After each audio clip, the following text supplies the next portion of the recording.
me a couple of minutes here to get prepared.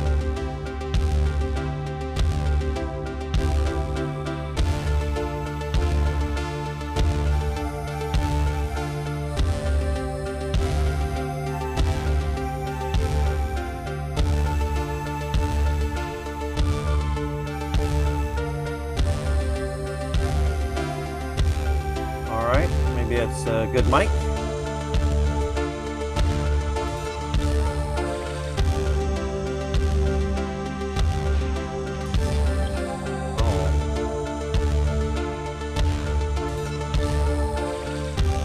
Need to move the file over.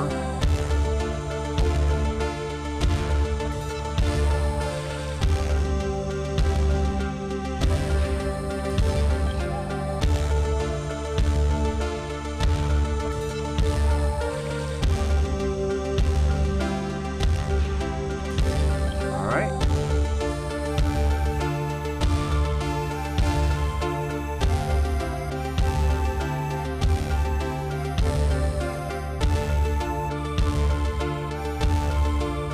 Let's check to see if we've got some good volume.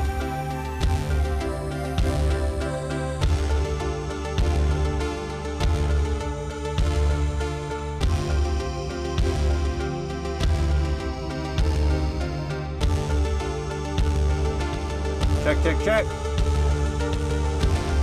Check, check, check. All right.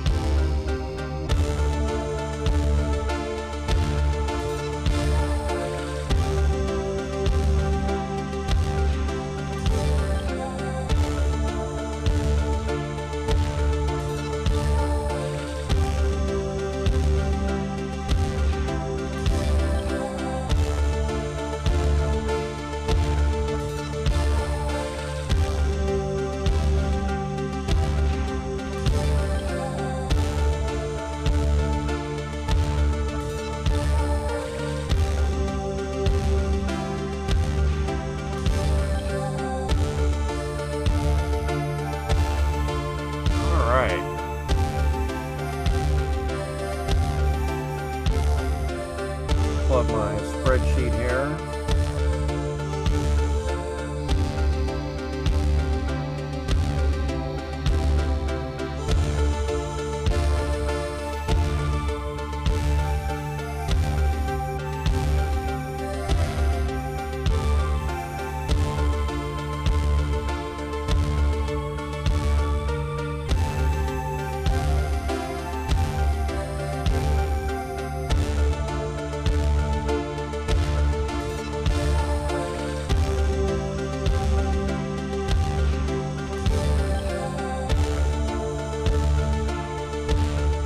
Everything looks pretty good. Probably just about ready to start.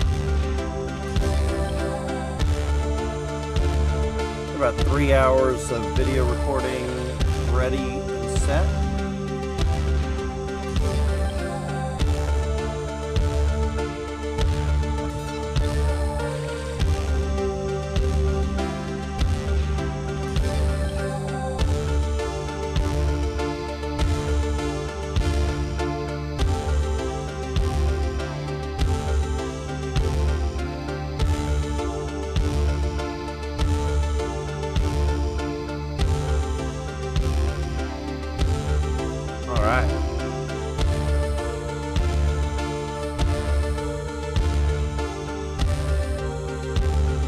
We're just about ready to get this underway.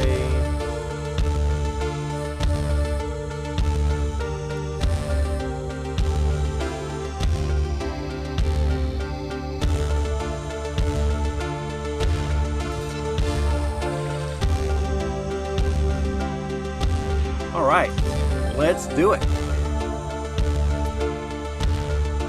How's everyone doing? Good meridian, everyone. Whether that is AM or PM for you.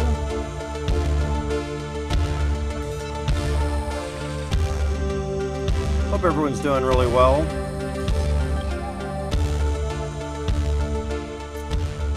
Very, very good.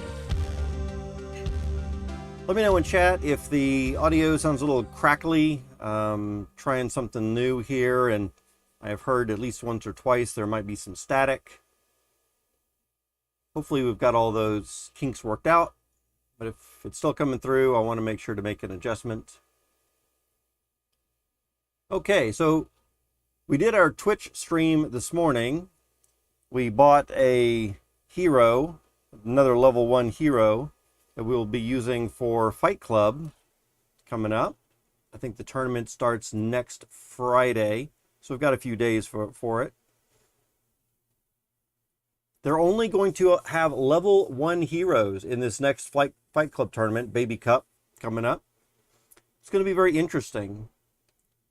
I think there's a whole other game dynamic when you've got level 1 heroes. Crypto Monete, hey, how you doing? Welcome on into chat.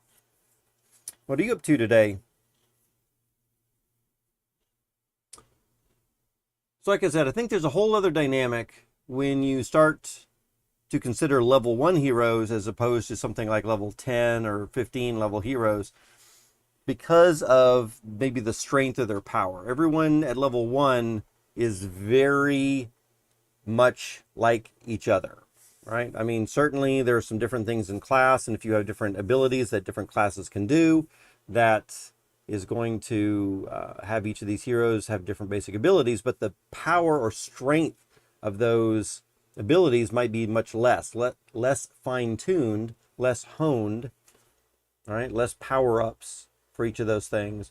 And so across the board, they all are going to have less hit points, less health points. They're all going to have a smaller amount of damage and maybe less focused on their specific skill set, right? So it's very interesting as far as this goes. Let's take a look at some of the things that we are going after right now. I think this is the lineup that I'm probably going to be using right here for my heroes. I've got a couple of others in backup. Like I said, we ended up buying another, I think an archer pirate maybe, that we could use as a backup for this archer wizard, just in case we needed it. I think we also got a warrior pirate as well. I think that was one of the other things that we got. So that would take place of this guy right here. Let's take a look at something else.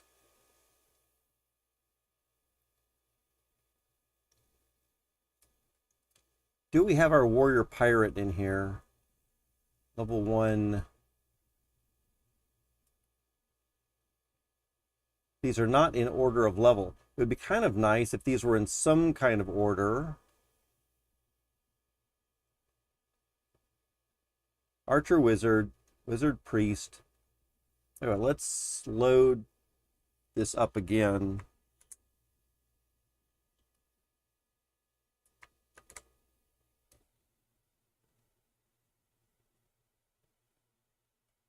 And let's see if we can get access to our warrior pirate, which should be in here.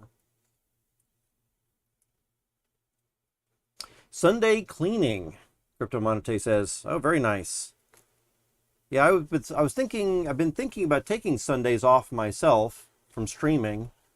Didn't really have very many people tuned in Sunday morning, or this morning.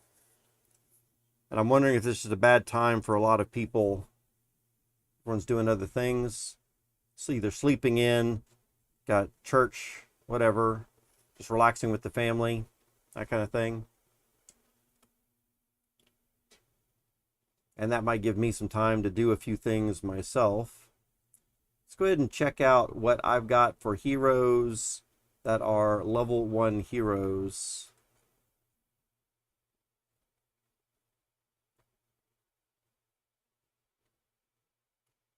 We know that we want a warrior. I'll tell you what, let's reset that. We know that we want a warrior, and we know that we want like a level 1.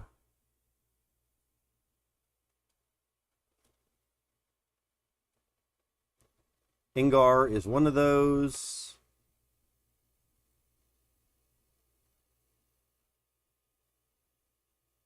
Ingar is the only one we have right now.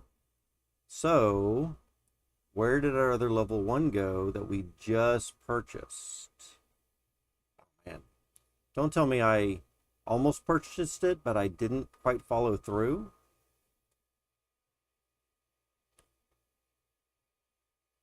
That would be bad.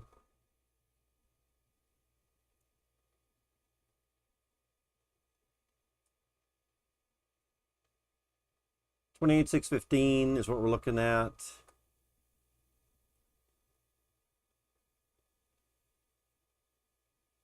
Oh, I've only got one crystal left, so certainly I purchased it.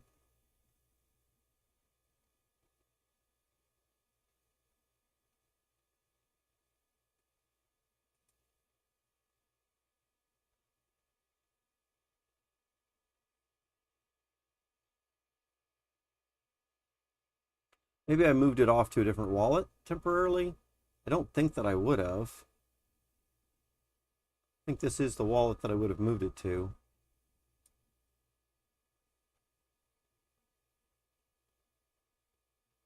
Let's reset this. 28,615. There we go. Wonder why it wasn't showing up a minute ago.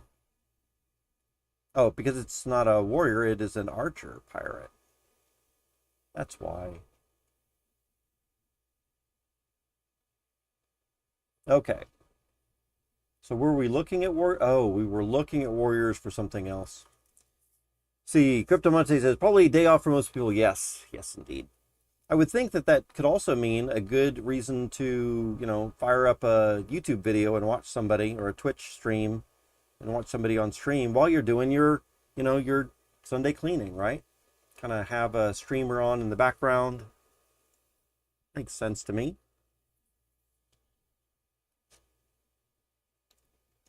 All right, so this is going to be one of our guys right here. 28,615, and if we're looking at this, I should be able to see that in here. There's our Archer Wizard that we've got already loaded up here. Man. Tell you what, let's comment this whole thing again.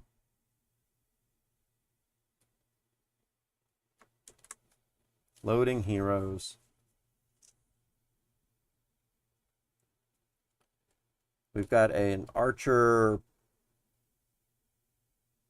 Wizard, and we've got an Archer Pirate, and we're probably going to have a Warrior Priest, which I think I'd like a better tank than it has something a little bit better than a heal right there, especially since we are going to have a Priest Seer. So right here we've got 142 health as opposed to 127 health. This one has a little bit higher charge, but this one definitely has a bit more health. Aim shot, full draw the same, so it's just the difference of Ice Blast and Cannon Barrage, and I'm pretty sure that Ice Blast is going to be better. So Piranhas definitely, I think, should be in our first line for attack, and then having Empyrean be a backup to that. To maybe potentially mix things up a little bit. Crypto Monete says, it's 9 p.m. for me, so yeah, it's an okay time. Absolutely.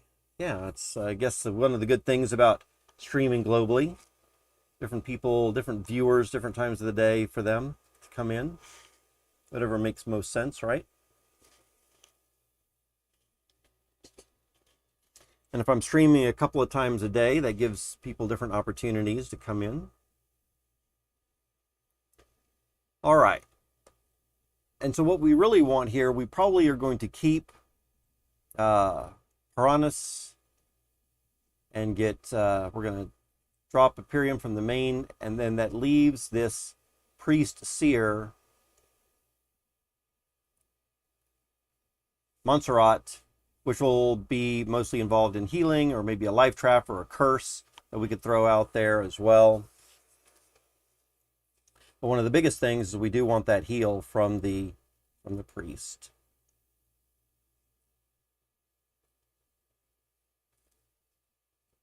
And now I think I do need to find a little bit better warrior. But let's take this group in, right? So let's try out a little something with Fight Klub and see how to make that work. Open up their Discord. We've got a DFK Fight Klub right here. And let's see if we can go into a battle room and see what's going on in here. Lots of different turns are happening here. This is just, can I tell how long ago this was? Oh, this is 6:13 a.m. So this is a little while back. Looks like these rooms aren't necessarily being used right now. Let's see. 8:49. And again, 6:34. So people were using these rooms a little bit earlier. Looks like everyone's done right now. Can I get in here and start doing something? So let's go for, if I've got this group of heroes, let's see what we're looking at again. We've got Cleave and Last Stand. And then we also have Heal as a backup option from our subclass. Then we've got Aim Shot and Full Draw.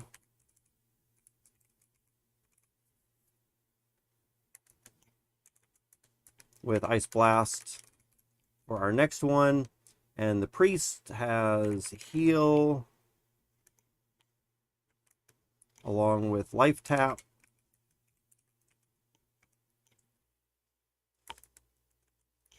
And Curse. Okay, so those are going to be my abilities for this.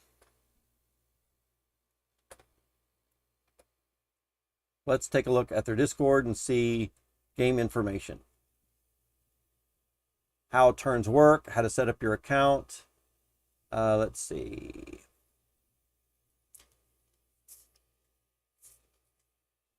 Welcome to DFK Fight Klub. This is the beginning of the server. Overview. Choose a team of 3 characters. Battle against another team.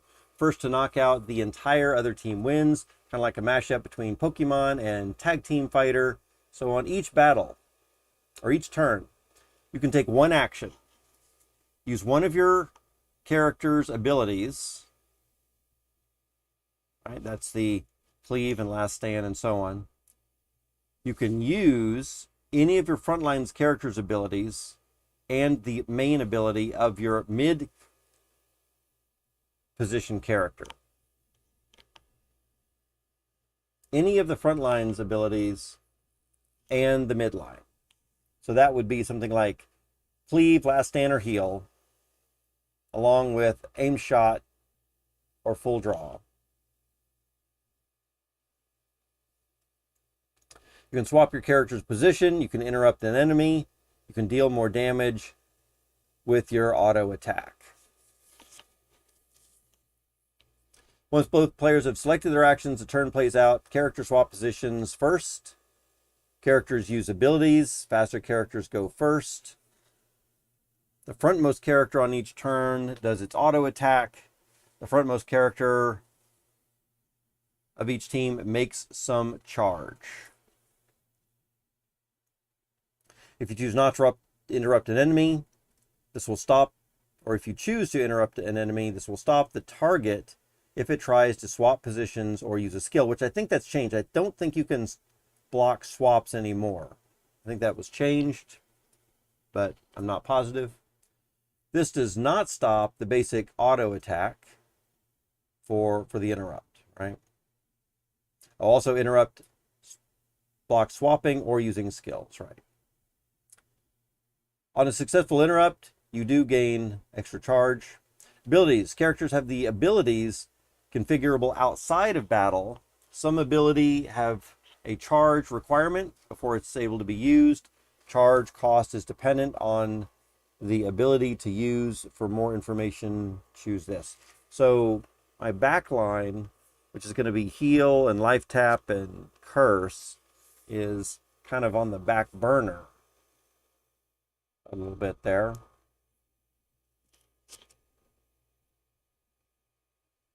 We can do help skills to see how that goes. Nobel, hey, how are you doing this morning or this afternoon, Nobel? How's your weekend going so far? Let's see, characters are ordered. The character closest to your enemy is usually the character that takes the brunt of damage. Interrupting, you can choose to target one of your opponents to interrupt. Generally, I guess that would be the enemy's front line or secondary. An interrupted character cannot use abilities or swap positions. A character that had its abilities interrupted will lose 50% of its charge that it would have used. A successful interrupt will build charge. So how to get playing. We want to use the little pound game control, play here, this little section right here. We want to use the link verify button, and the bot will create a wallet for you. Verify your wallet with heroes by deposit any amount of jewel in the bot wallet. Then click the chain verify button again, and your wallet will be verified. So small amount of jewel in there. Use view wallet heroes to see all the heroes owned by your registered account.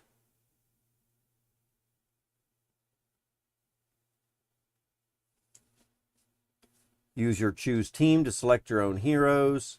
You'll need to do this 3 times, one for each of your positions, front, mid, and back. You can do view team, view hero, ID.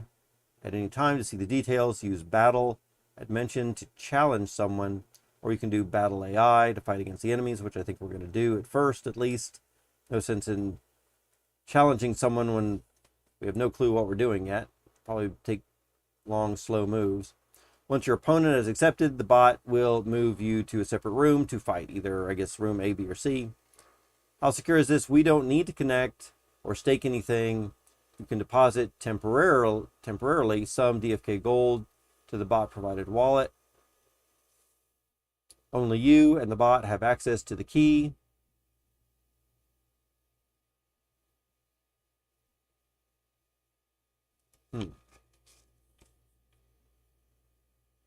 Does that mean we're giving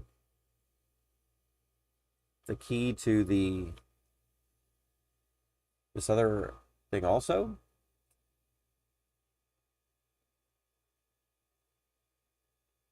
Oh, the specific wallet that's being created for us there. Okay, got it.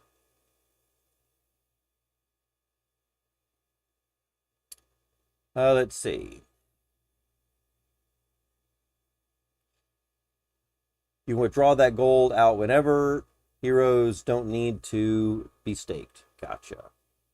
First and foremost is to make a fun game that people enjoy playing. Absolutely. Game should be fun, win or lose. Should be relatively quick, 5 to 10 minutes. Encourage player self-expression. Players should have a huge amount of options for team building with a variety of strategies. Reward player skills. Players should win because they outplay or outprepare their opponents, not from some randomness. I agree with that.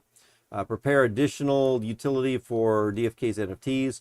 Yep, all of this sounds really good as far as larger goals for the game. Why aren't you using smart contracts? Smart contracts are powerful, but it was easier to implement the idea for this game through a Discord bot. In the future, there will be features that would make more sense to use a smart contract. Very good. Future plans, there's a roadmap. Since nothing is really set in stone for the project, I love to hear opinions. And how are character stats determined? We just were looking at a page at this earlier on this morning's on Twitch stream. HP, how much damage can take, is the HP plus endurance. So the HP from DFK plus the endurance. Damage is going to be how much damage the character deals when auto-attacking. The formula is strength plus dexterity plus half of your intelligence and half of your luck.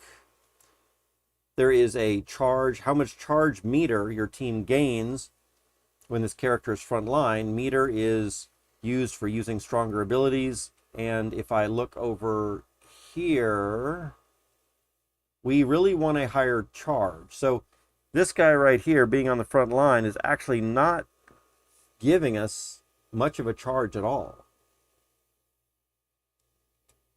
Montserrat would give us a much better charge. The problem is Montserrat doesn't really have a lot of good health and is going to take most of the damage. So what you really want for your front line is something that has a large health and probably a large charge, so you can start doing more things there.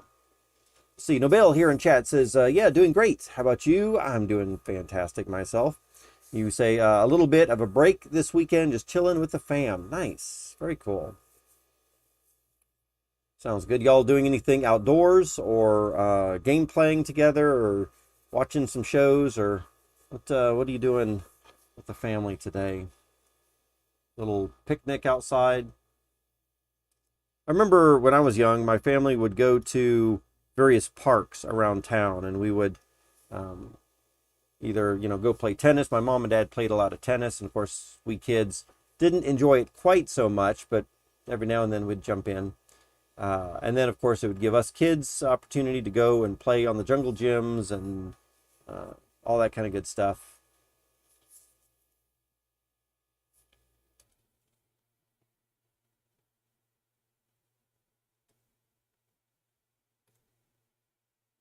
Indoor play garden and a forest walk with pancakes after. That sounds really good. Yeah. Reminds me of similar stuff that that would do. Yeah. Nice little family outing there.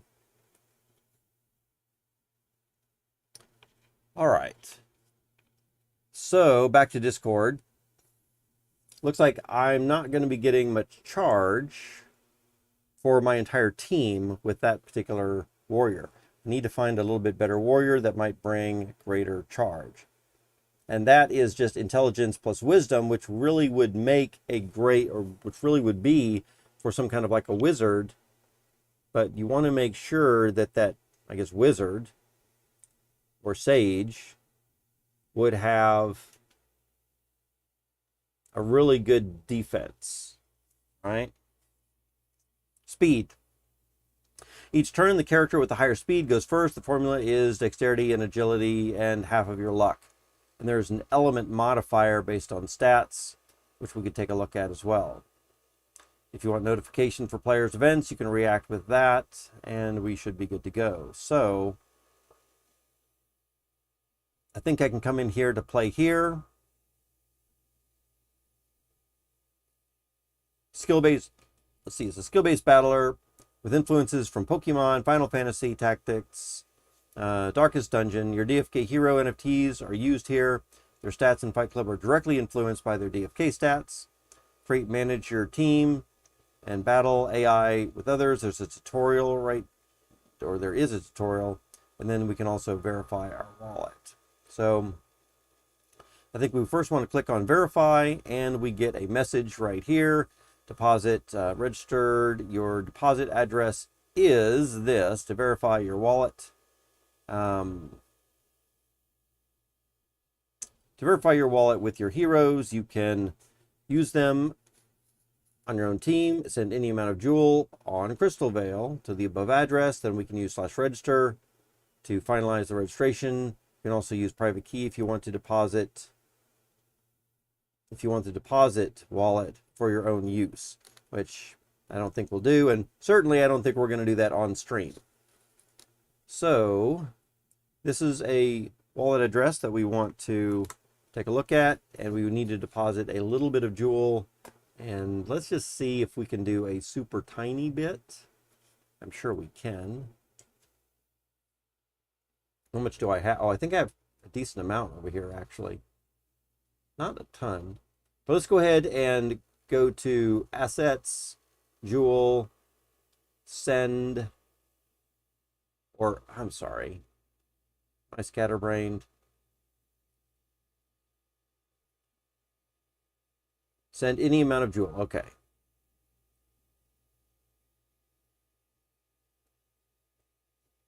So we are sending Jewel, sending a little bit to this account right here. And we're going to name this account, I guess, may as well.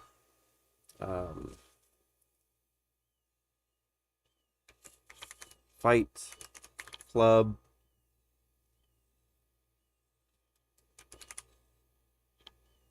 DFK Fight Klub 1. I don't know if we're going to have more than one, but let's just go ahead and call this one. Save, and then let's go ahead and send just something like 0.001. Jewel. Hopefully that's going to be enough there. Coming back over to here. Let's wait until our MetaMask gives us an okay. Still pending. I see a transaction went through. All right, looks like that's probably good. So now we should be able to come over here.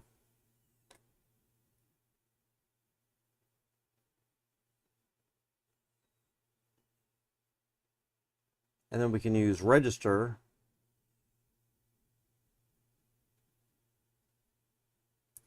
Use the register command.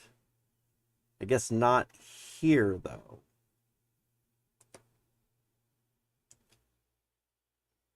Send the amount, then use register command to again finalize registration.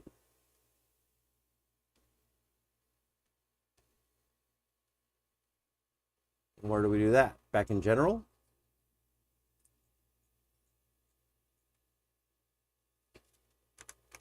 Register.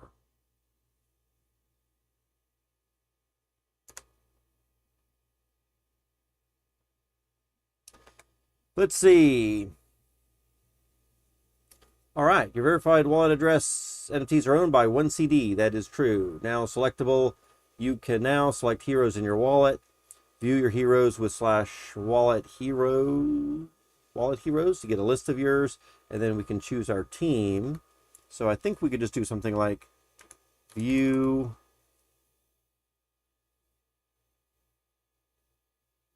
wallet heroes right here.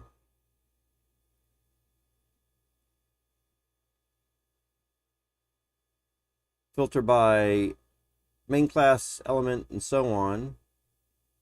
Let's filter by main class that we want to have a warrior first. And I think that'll be enough. So if we press enter there, then we get these. Would be good to sort by level too, perhaps. That way we don't need to get all of those other heroes there. And then what are we going to do next? We think we need to add.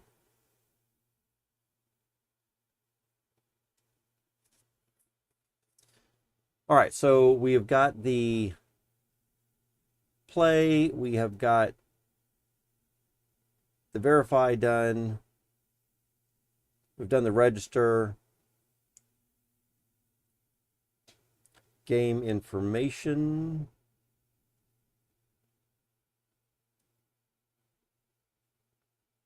Setting up our account. So we did the play here. We went to the register, got everything verified. We can see our heroes. Now we need to say choose team. We'll need to do this 3 times. And then we can use /battle AI.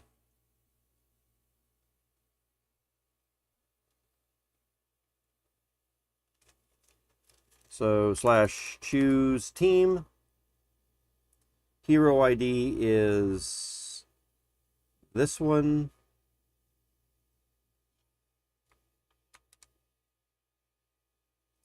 if I just start typing,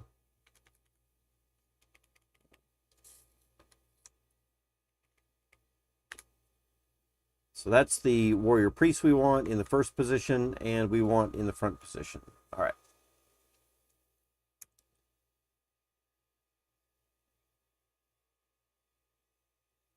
There we go. Cleave, last stand, and heal is what we've got. The next thing that we want is to, can we view our heroes again? Actually, maybe this will be easy enough. Mid position, and here for this mid position, we want 14, 6, 13. 14, 6, 13 in mid position. This should be Caronis. Yep. And then we want a choose team. I guess we could just use the up arrow, right? Can we use that up arrow? Maybe we could have a minute ago, but now we can't.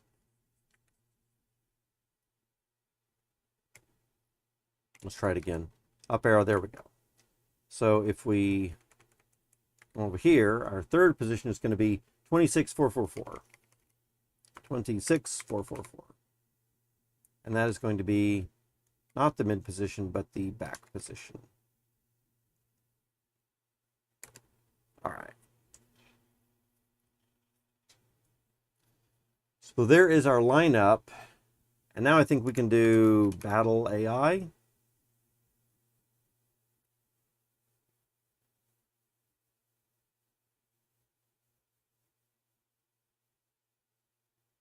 Loadout name. Oh, if there was maybe against different challengers for the bot, that would be interesting to see what different things that we could have. But I don't know, so we're just going to press enter. This isn't the right room to start a battle. Go to find fights. Okay. So then we're going to go into find fights, battle AI, and do it.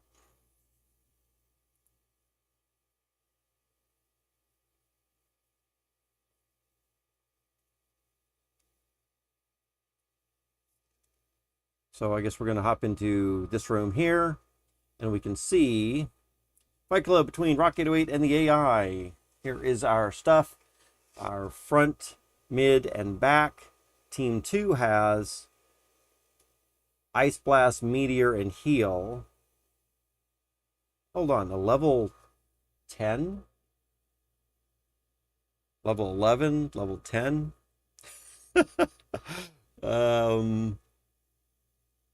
I don't think this is what we want to be playing. We're going to get beat up very, very quickly. There's got to be a way to specify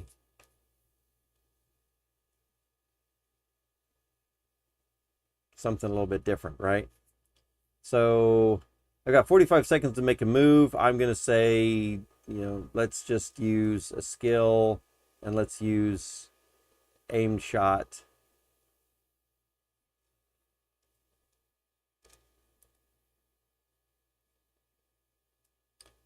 And let's check out what happened here.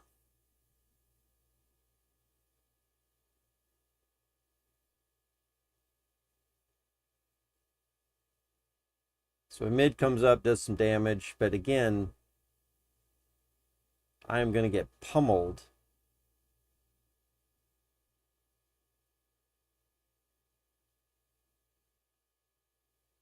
So team 1, I get 12 meters. Team 2 gets 72 meters.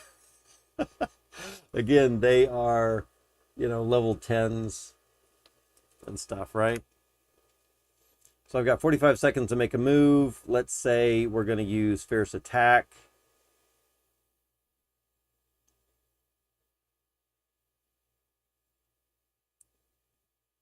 And I guess we can quickly see here what's going on.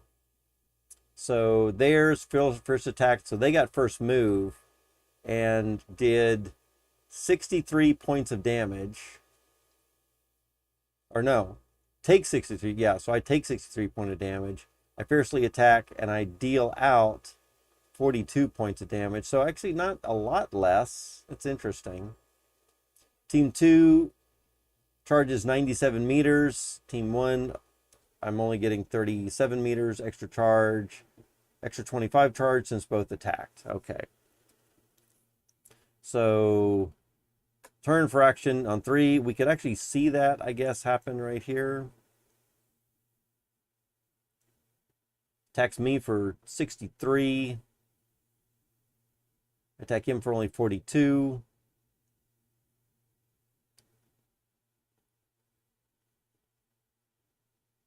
And it looks like that was it. Okay. So I am going to go ahead and use a skill, I suppose. Let's use heal.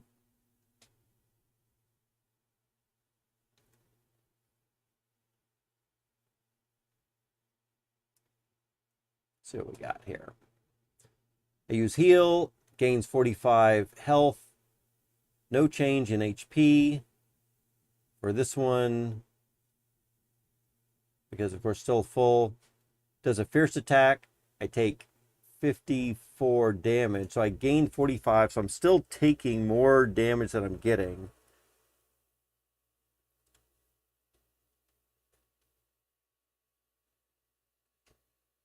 And then I'm only dealing out 27% damage, or 27 points of damage. So I healed. Second line of defense, I guess, kind of wasted on that. Did my 45. Got 54 points on me. Did 27. Yeah, that's not looking good. So then let's go ahead and do a let's do a swap, right? Mid to front to mid.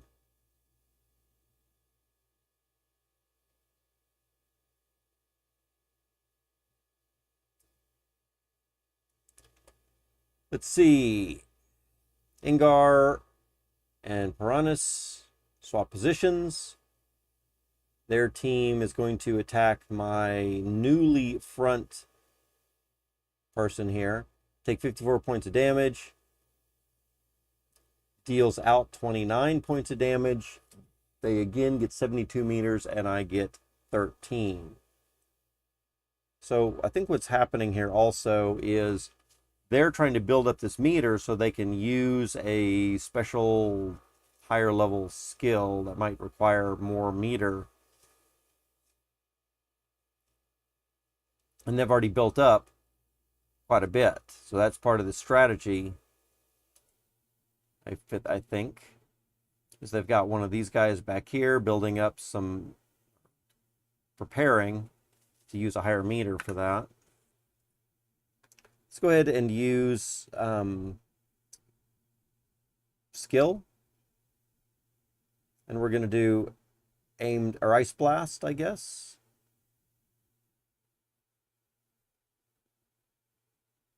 Did I miss my turn?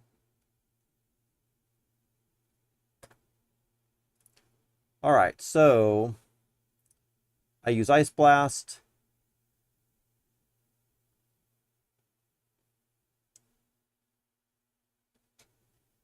Takes 75 damage.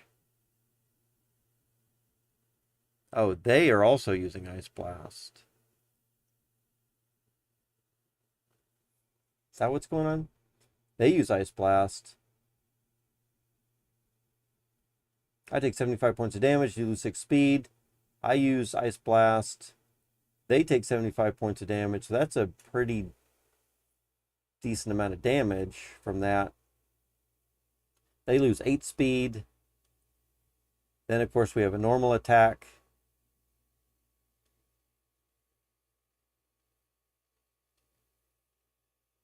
Where they're attacking, or I'm attacking for 30, or they're attacking, I take 38 points of damage, and my first front line dies now. Ingar moves up to the front and does an attack. They take 27 points of damage. And let's see if I can use a skill. Last stand. It looks like I'm about to die anyway. I think one of the things that I might need to do is pay a little bit more attention to what my skills can do. Cleave would probably be a really good one to use as well. So Ingar dies. That leaves me with just one hero left.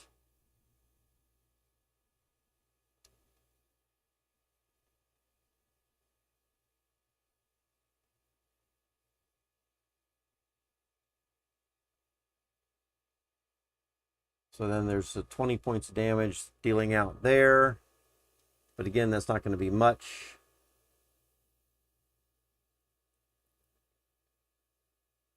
And if we do a curse, let's see if curse is going to provide anything here.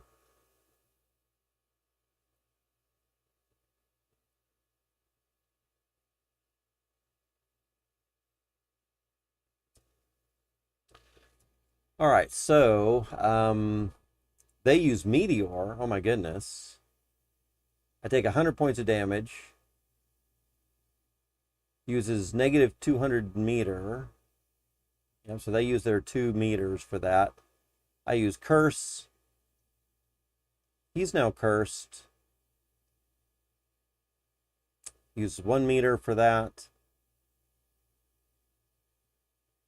And then, of course, I die.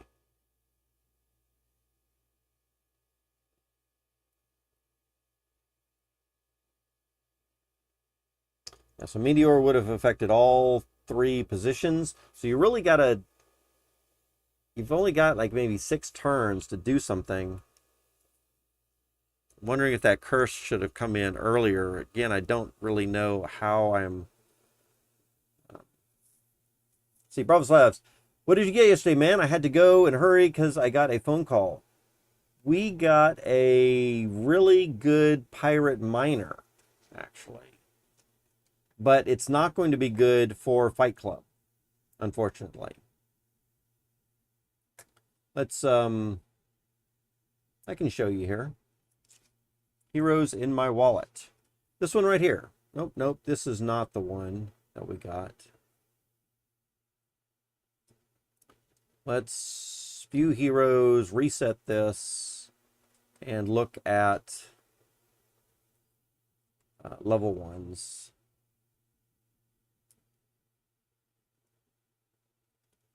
I think you're talking about the summons. So we got Posey Titithrax, right? That's the one that we summoned the other day. So pretty nice. Pirate. Uncommon. Level 1, Gen 1, of course. Mining with blue and green on strength. So overall, I think pretty decent, right? Pretty decent. Yeah. And nice aesthetics there, I think. So not too shabby. We went and looked at the price in the tavern, and the price in the tavern shows the low end would be just about what we paid to summon, right? But it does look, yeah, it looks like it would be pretty expensive. Some of the high ends, I think we're running around 200 crystal. Well, I shouldn't say high ends. There were some that were higher, but kind of what we were thinking that we could expect based on some comparables in there, probably about 200 crystal would be the value. So we would be able to get a little bit more back from this if we sold it. The problem here is what we were really trying for a level 1 hero that we could use in Fight Klub. And this one we cannot use in Fight Klub, or it wouldn't be very good because it does not have a different subclass. And as you might know, in Fight Klub, 2 of your skills come from your primary, and then you get another skill from your subclass right here. And the problem is that we're getting cannon barrage if we have a pirate subclass, but we're already getting cannon barrage from our pirate's main class. So we will try another summon. Says Bravoslav saying, will you try your summons with your Gen 1 warrior today? I don't think so, and that is because I think we need to wait a day or two to build up a little bit more funds again. We used quite a bit of our funds yesterday for that summon, and I think I'm going to need today to fill the pot back up, and tomorrow with today's gains and tomorrow's gains, we should probably have enough to do another summon tomorrow morning. Maybe it's going to be on Twitch, or it might be on YouTube. I'm not sure when we're actually going to do the summons during the day. But we definitely are going to need at least one more. And I think what we're going to shoot for is we want to shoot for a warrior. I need a little bit better beefy hero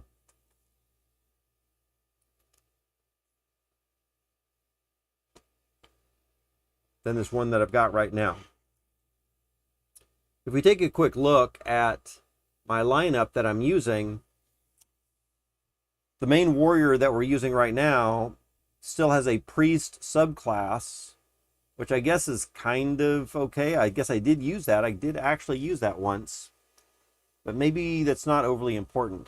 I was thinking that having our priest over here would be good, but maybe that's not the thing to do.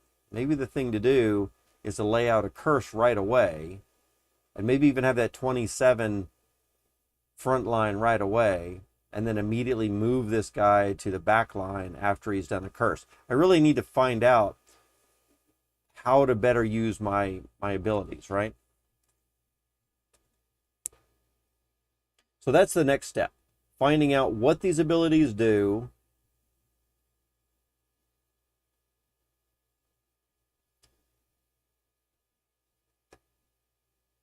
game information, how the turns work. Let's go ahead and here we go. Offensive front line would be, oh yeah, this is good.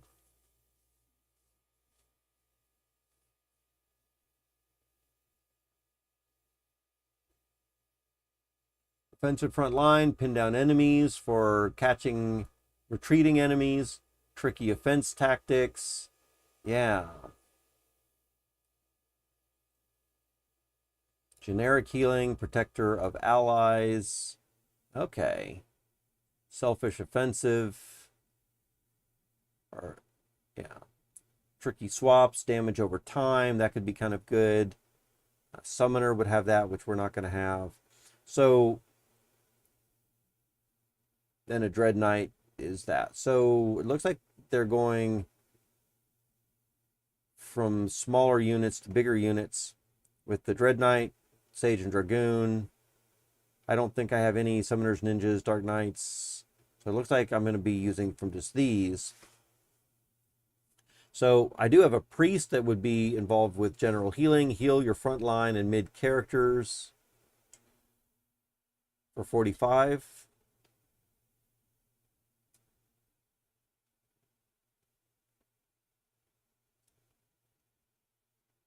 Wish is going to, and I do not have Wish available.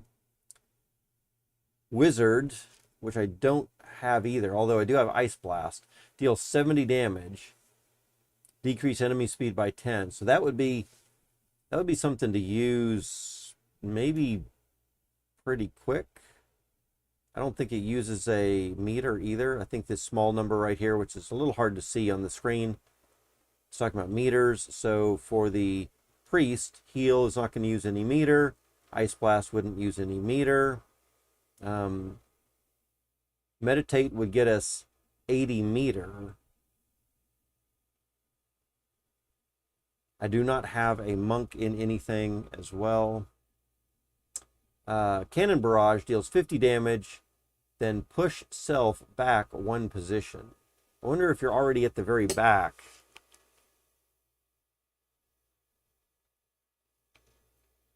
And then Plunder, if we had a pirate, which I don't think I've got Plunder in anything.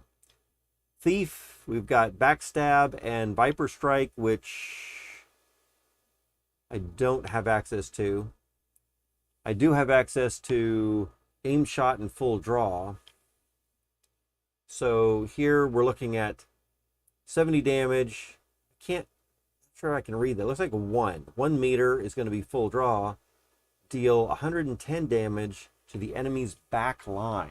Oh man, that would really hurt somebody coming in right away.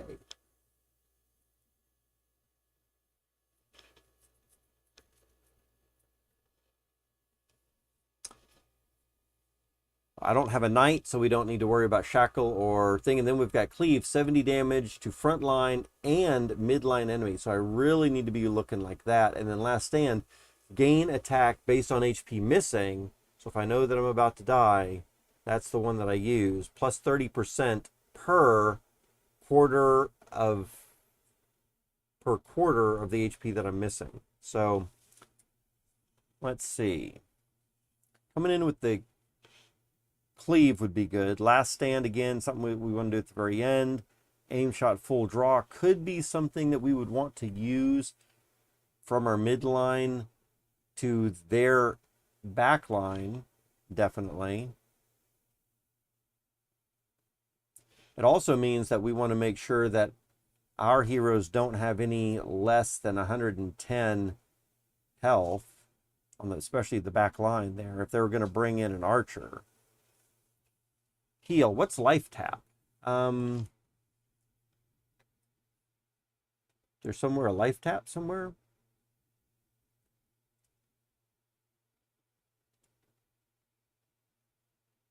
Is that something we're getting from? Oh, that might not be updated on this sheet. I don't even see life tap here.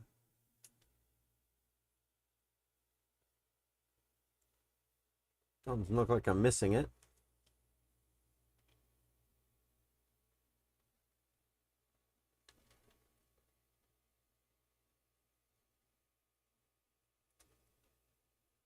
Or just use glossary. Okay, I think we can use glossary.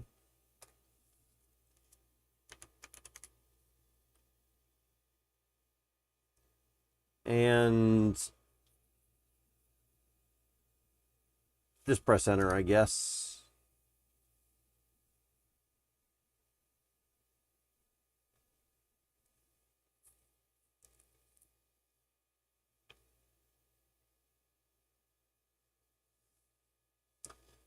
Aurora Labs, how are you doing today? What are you up to? How's your weekend going so far?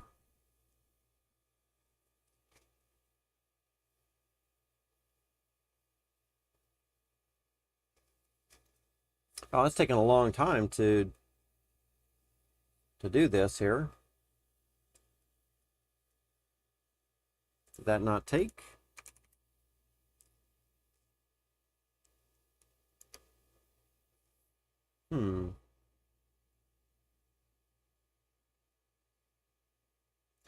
Today I have to build a great sword. Oh man. Is that a voxel build for Sandbox? Eden Slayer 1 to be exact. Interesting.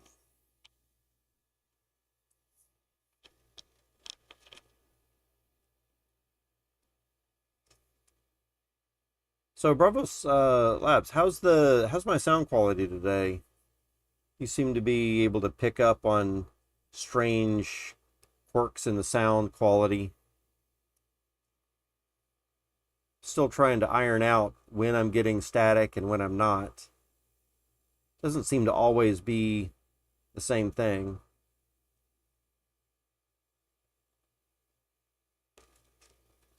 All right, for some reason, that is not giving me any reply back. Sounds better than other days for sure. Okay, cool. Glad to hear it. I think a lot of it had to do with the fact that the microphone cable or cord was kind of sitting next to the fan. And I think there was some vibration off of that, which might have been causing something.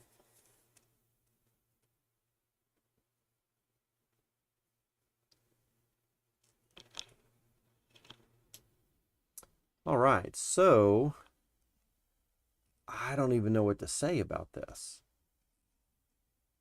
Let's see if anything else works, like maybe view wallet heroes, perhaps.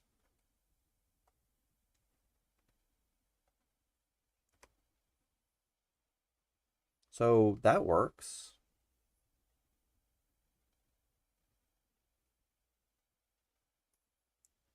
Yeah, it could be a bug. Maybe they're making a change. Maybe they're doing an update. Because I think, like I said, I couldn't see life tap in their previous glossary list, their screen capture. Maybe they're making an update and it's just not showing up.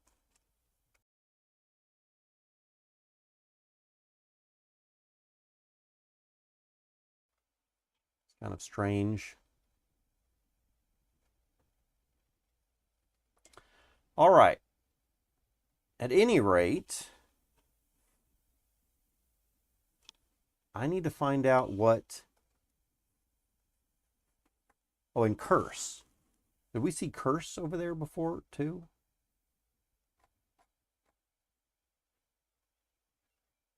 Let's get back to... Oh, maybe patch notes, perhaps, might say a little something about these. Here we go. Curse for the seer until the end of the next turn. So from now until the end of the next turn, HP changes are doubled for the enemy front line. Oh, wow. Or for the enemy front line.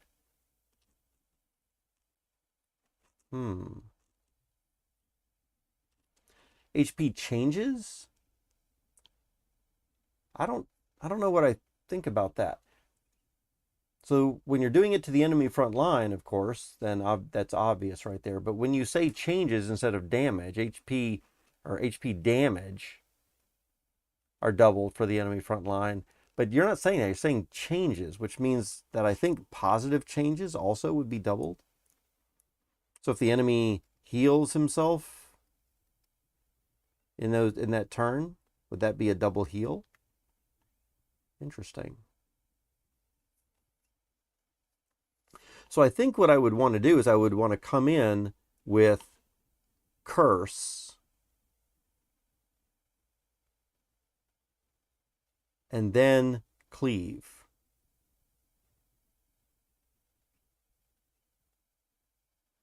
Right? We want to come in with curse and then cleave. And there might be a life tap somewhere also, which I don't know what that's going to do.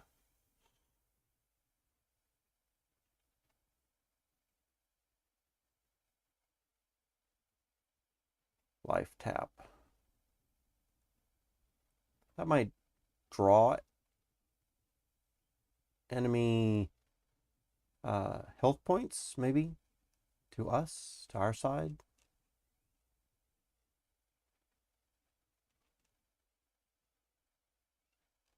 Shackle, Haven, Blazing Embers, life tap. Okay, Priest. Life tap. Gain meter HP during your auto attack for 3 turns. A priest using life tap is going to gain meter and or HP during your auto attacks for 3 turns. But that would only be for the priest, who's kind of a weakling. How's that lineup coming along? Man, I'm kind of looking at it right now, trying to figure out what I need to be having in the lineup. It's not like I've got a lot of level 1s to choose from, and I didn't want to spend a lot of money on a tournament that I know I'm not going to win. And that's not me just talking down about myself. I'm not even really going to care to try too much.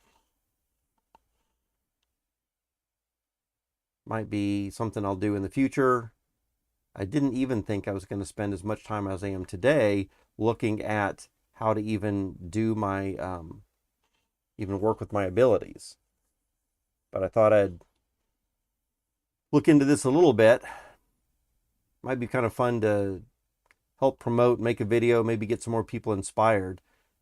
I think they've got like 40 people signed up right now, and they're looking for 63. So we need to try to get another 20 people signed up by this coming Wednesday. And I thought it'd be kind of fun if I showed how to play this, that some people might kind of get interested. Yeah. So that would be life tap. If I could kick that off, but I don't think I'm going to use that. Tank, long range, healer in that order, maybe. Yes, that's what I thought. And that is kind of my lineup, right? So this is my lineup if you wanted to take a close look at that. I've got a tank in the first place with a 173 health, warrior, priest. Second place is my archer with shots. And then third place is my priest, seer with healing, right? However, it doesn't really work quite like that. Apparently, the third position can't do anything. So first place and second place can do things. Third place can't do anything. I guess you could do some swapping, and you could swap around at some point the second and third place as an example, but that takes one of your turns. It seems to me that these low level 1 players or heroes might, well, it's just the way it's set up, right? So you might hide one of your players in the back, and it can't actively do anything, but you could swap it out for either first place or second place, first slot, second slot, to be able to do something. So now I'm thinking maybe I don't care so much about heal. That seer, that curse, though, is pretty interesting. So maybe what I would want to do is, and also life tap. What was that about?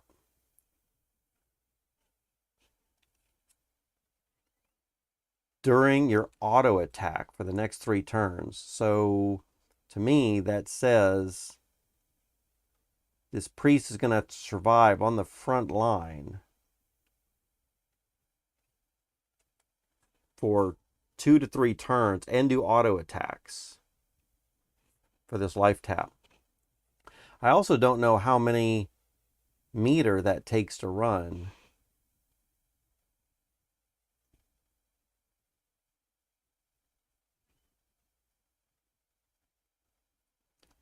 So what I'm thinking about doing for my lineup is, if we have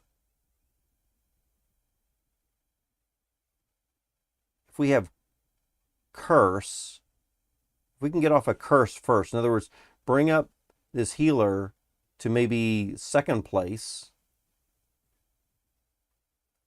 and start off with a curse right away, and then a cleave coming in next.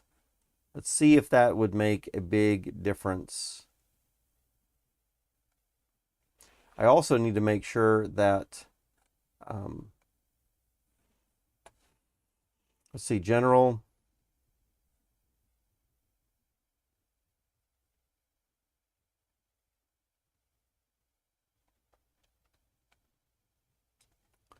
Let's see, how can we pick?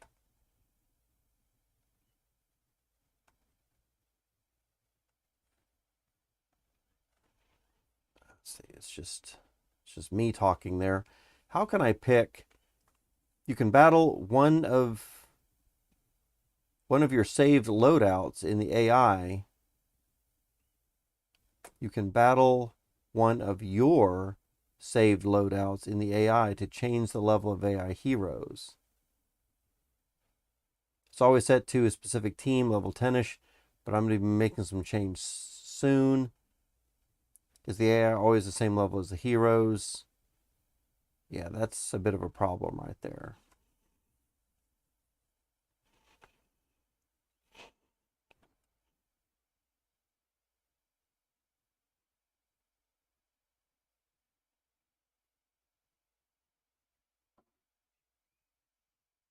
All right.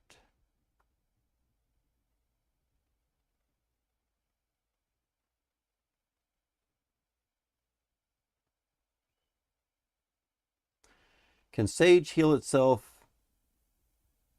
It's even turn, and it's in the front line row. Should be able to. And they say absolutely.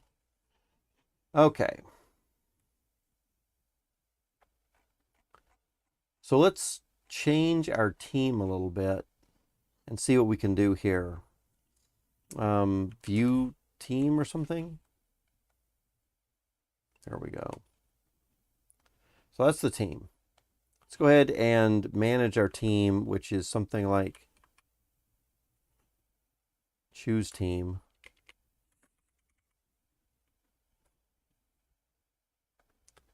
With this hero right here being in mid position.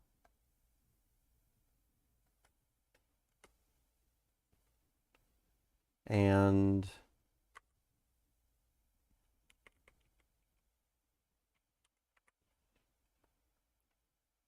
this hero here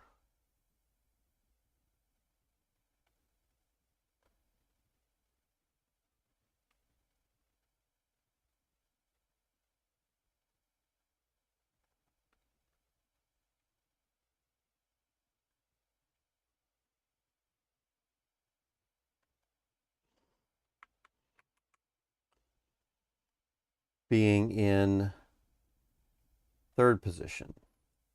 So that's 14, 6, 13.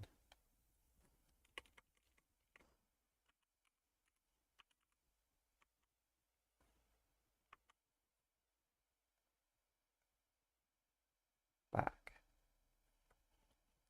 I have a feeling this isn't really going to be best either. Okay, so let's get back into find fights. And let's try this out with battle AI.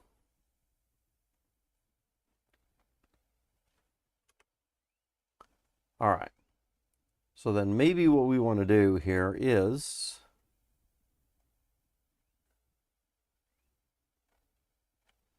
we want to use a skill right off. We're going to use, I wanted to use curse, but apparently we can't.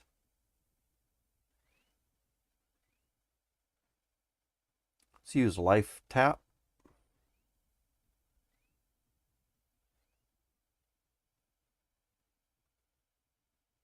Not sure if that's the best thing to use there. So, our little thing to take care of one of our heroes there. We'll look at her in just a minute. Montserrat uses life tap. They are going to attack my lead, which takes 63 damage. I only attack for 27 damage. Ingar gains some health. Team 2 charges 72, and Team 1 charges 13 plus 12. And then I've got life tap here. So now let's use skill. Still don't have enough for cleave.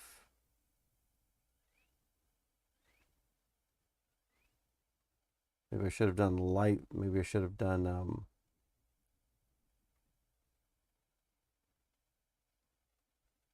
Yeah, how do I go back? Use fierce attack.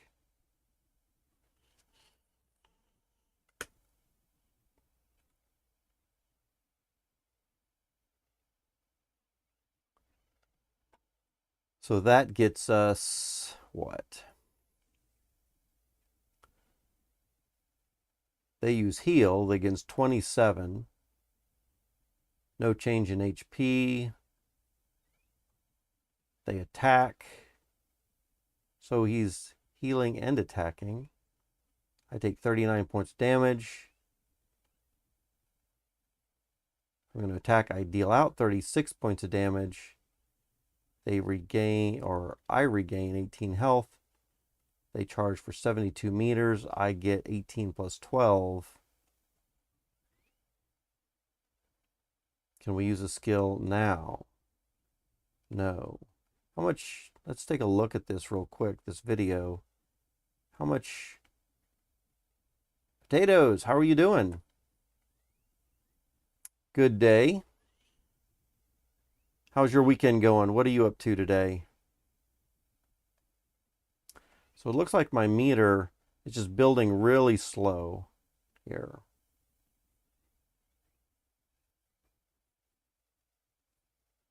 So I would need to keep that in mind. Let's go ahead and do a fierce attack.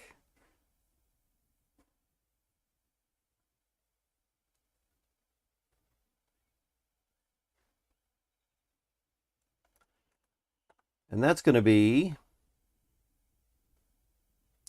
they are going to fiercely attack me. It does 57 damage. I'm going to deal out 39. Ingar gains 19 health. They charge for 97 meters. They've got this really good charge of meter, where my charge is a lot less. Extra 25 charge since both attacked. So I've got life tap on one additional thing. And also, Ingar, yes, I do gain a little bit of health. Okay. So finally, let's use a skill, perhaps. Now I can do cleave.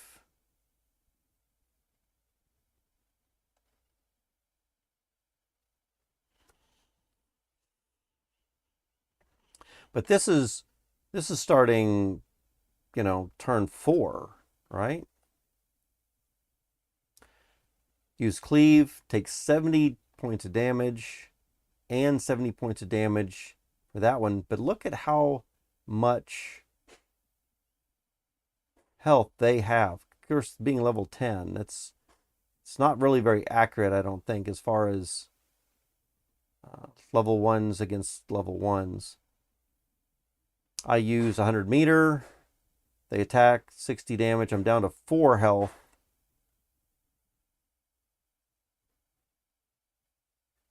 I only deal out 27 points. I gain 13, which gives me, I guess, about 17 points back. Team 2, they get 72 meter. I'm only getting 25. Life tap wears off. Okay. So, can I use a skill here? I'm going to say last stand, because I'm almost dead, right?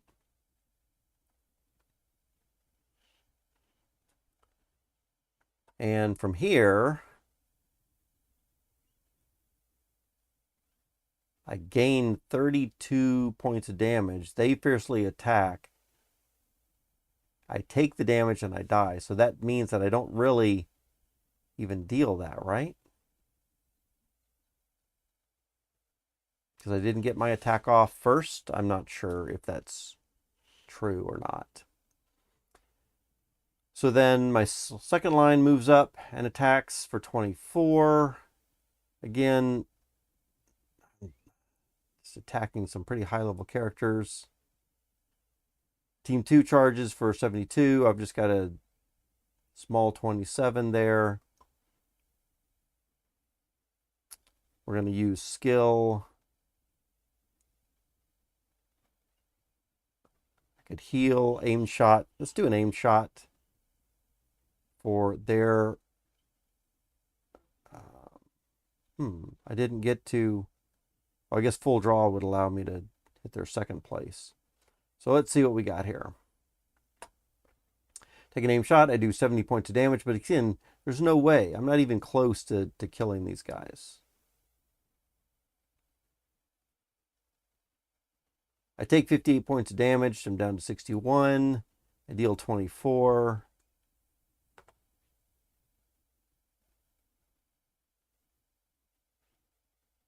Using Fierce Attack, probably there's not much damage there.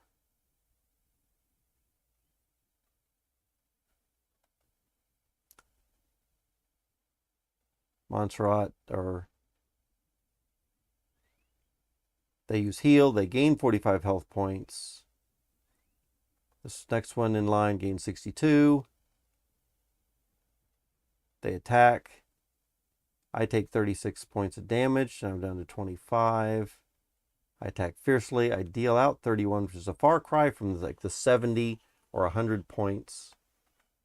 If we use a skill, we're looking at, you know, what am I going to use here? I'm not sure if it really any of it matters.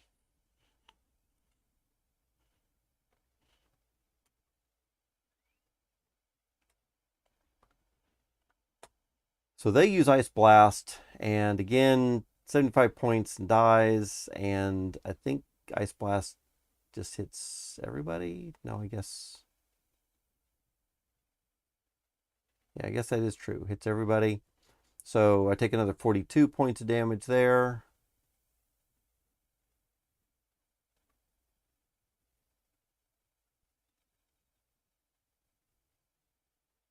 And they are going to take 28 points damage. All right. So now, who's in my front line? I've only got one left. And I think it is...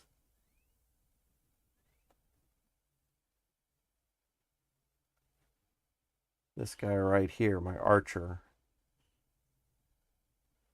who immediately takes 42 more points of damage. I'm dealing out 28.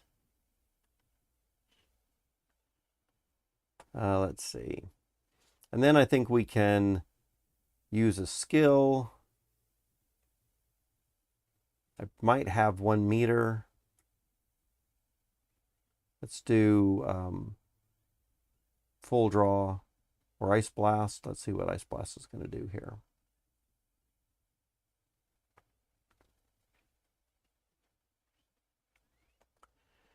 All right, so I use Ice Blast.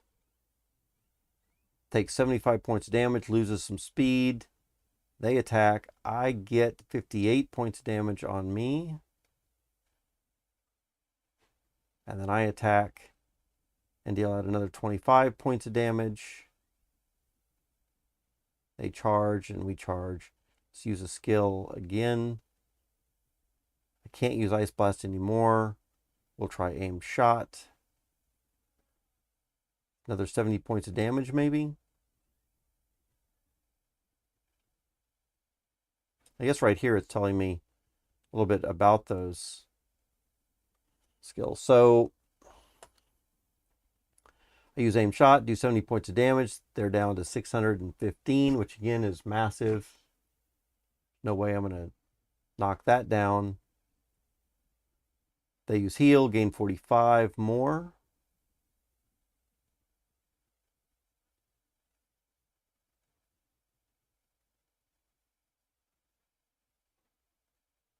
So which one is, I guess I'm not sure which is which.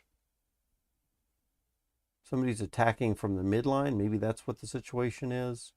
And this is their frontline beefy hero.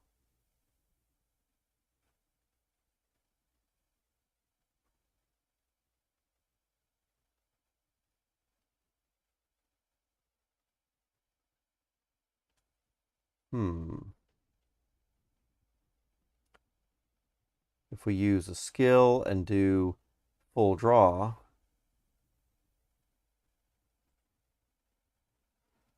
then I should be going after their midline, maybe, or back. Is it back?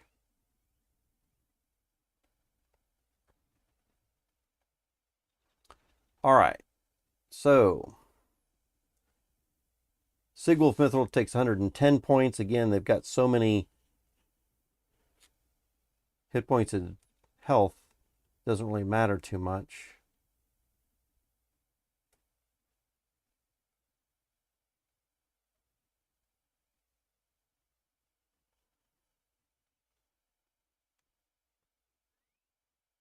I use a full meter, minus 100 meter for that. I do a normal attack on their, I think, front line. They take 28 damage. They're down to 99. So then I could really do 110 damage.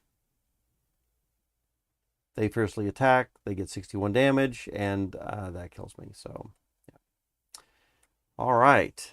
So anyway, Bravo Labs, that's how my lineup is doing. It's getting killed by level 10s fairly easily here.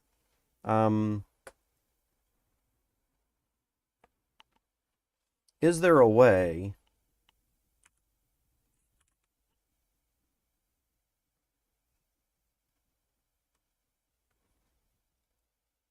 that we can battle someone? Yeah, all level 10s.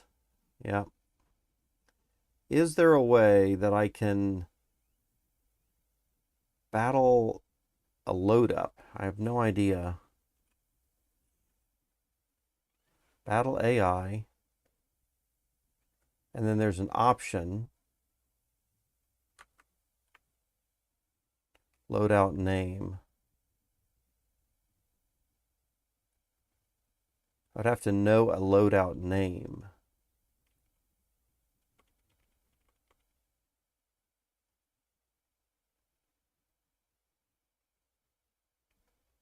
Potato says, "How's it going?" It's going. This is my very first day and attempt at trying to fiddle around with Fight Klub, and I'm getting my butt kicked by 3 level 10s against my little level 1s, and I'm not sure much of how I should be playing my strategy. So it's interesting, to say the least, but I feel also like it's a little confusing here. And also, I guess as a learning strategy, or in learning, the fights go, maybe you're timed to move on a little quicker. So I don't have time to read and plan like I think I would like to in general. In a loud room and no headphones, so trying to keep up. Oh, don't worry about it, potatoes. There's not really too much going on. I'm, like I said, just getting my butt kicked by a couple of level 10s in Fight Klub. Let's see. So how would I want to change my strategy at this point? I think first thing I want to do is I want to find out how to get a load up.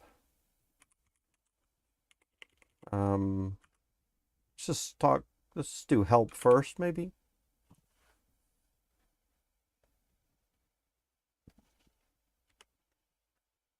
What can we do?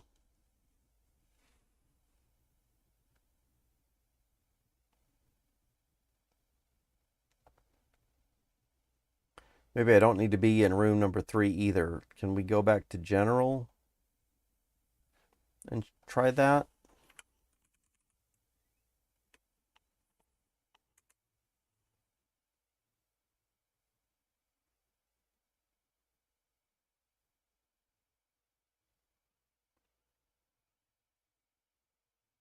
This seems to be taking a little longer than I would think.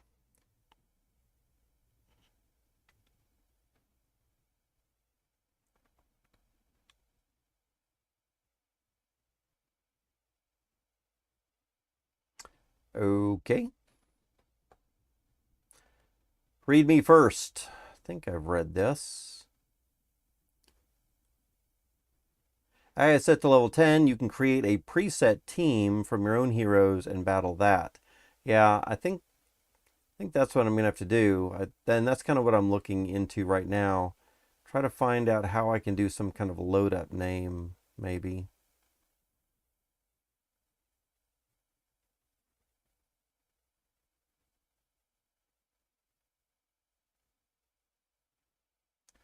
Maybe it's under choose team, perhaps. Let's see what that gives me.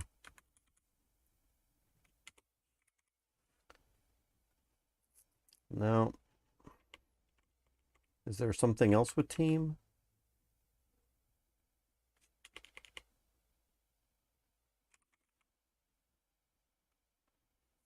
Loadout, delete, list, save, select. Save your current team as a loadout. So I think that's what we want to do, right? Save that as a loadout name. Test 1.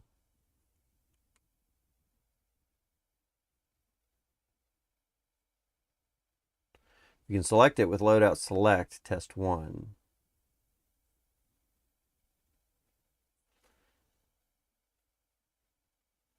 Then we can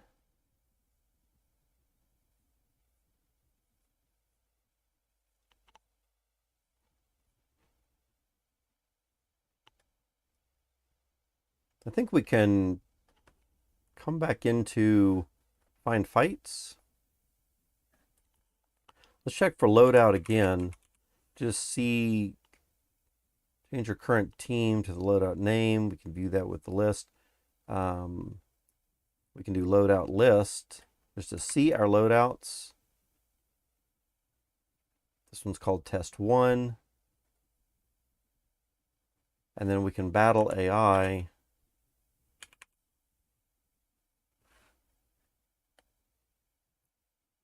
With a loadout name of test 1. Something like that.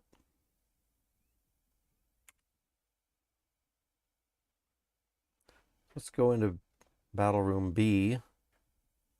All right, so yeah, we're playing against ourselves right here. All right, so that's good to know. And maybe another reason to have a lot of level 1s or other heroes to play around with. Let's I think we discovered that using skill right off the bat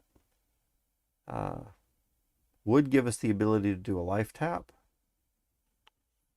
right away.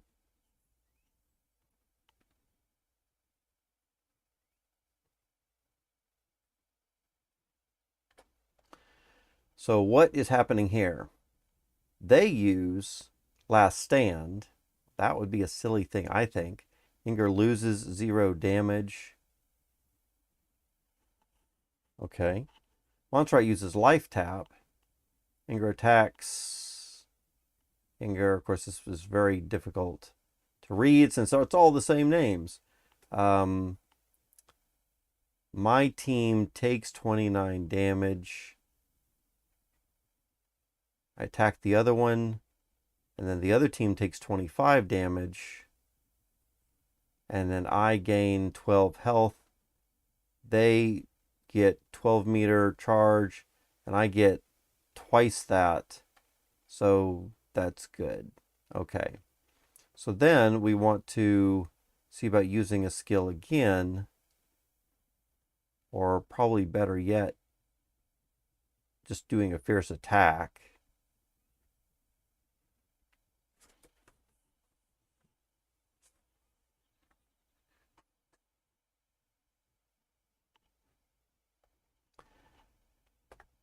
So they're going to use heal already. That's interesting. They're going to need 25 health. No change of health for their second place person. Then they attack my front place. I take 28 damage. I attack their side. They take 37 damage. I also gain 18 health. They get 12 meter charge, and I get 30 meters of charge, 18 plus 12. So this is already looking much better. Can I use a skill on the third round? No. So I've got to do a fierce attack again.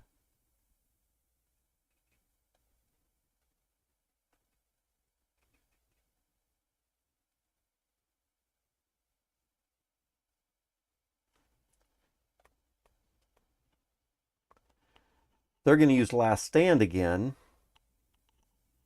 Interesting. And loses 0 damage. I attack. They take 40 damage, now down to 96. So if I had something that could deal out 96 points of damage, I could take that one out right away. I gain 20 health, which brings me back up to 66.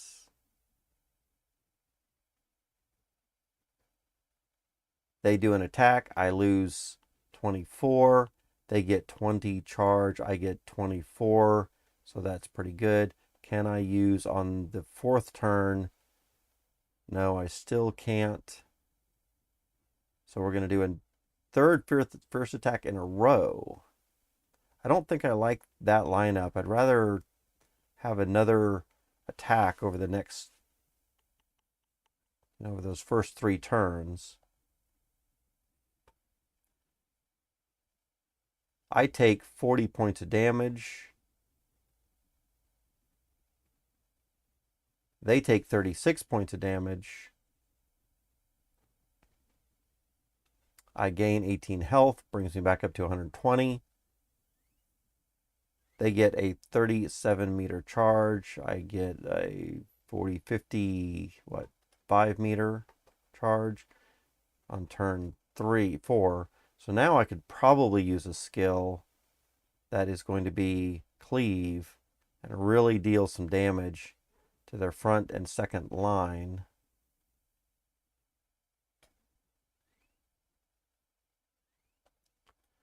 So that means they die. That's good.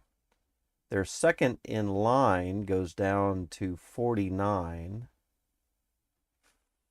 And I lose 100 meter, or I use it. I attack their second in line. They take another 27 points of damage. And then they deal out 33 to me. All right. And can we use another skill real quick? Probably not. So they're down at 22. Probably if I use a fierce attack, I can take them out.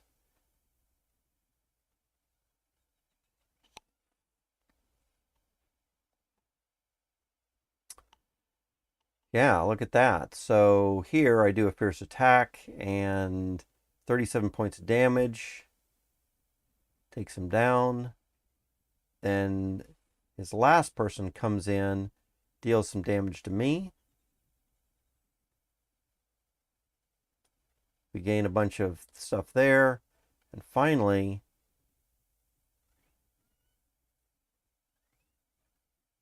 what are they looking like at? They're looking at 50. So if I had another, if I had like a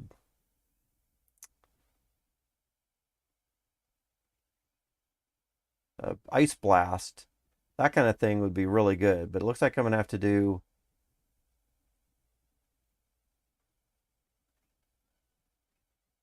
let's do maybe last stand and see if that's going to help. 40% plus 20. I'm not sure if I have a lot of missing health points or not.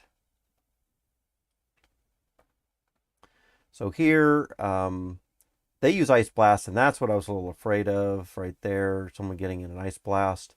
75 points of damage. So mine dies. They attack the second one. I take 27 points of damage. And they're only going to take 21. Let's see if I use skills right here. And now we can do, let's see, aimed shot deals damage to midline. I think we can do full draw.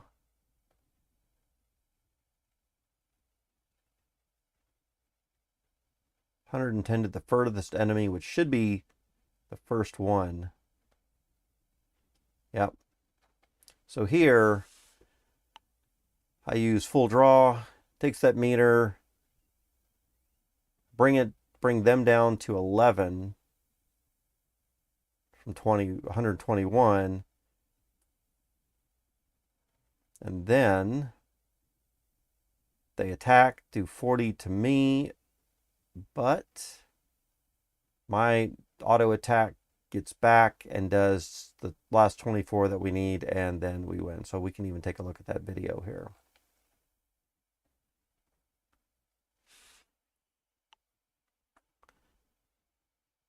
Full draw, 110, brings them down to 11. And then the auto, they're going to attack for 40. I just do my auto attack for 24, and that should finish them off right there. Yeah. All right. Let's see. Potato says, aha, I see that's so. AI is set to level 10. Yep, piece of metal. To get a better idea. Absolutely right. Very cool. Thank you. That was the trick right there. So that seems pretty good. But that does mean that my curse is going to get used right there at the end.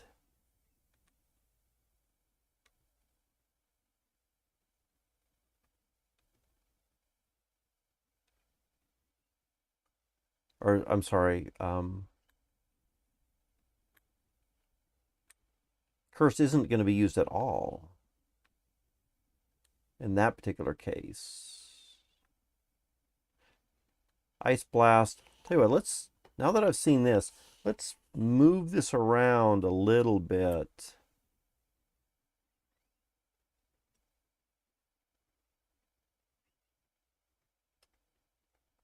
We definitely want that warrior in first place.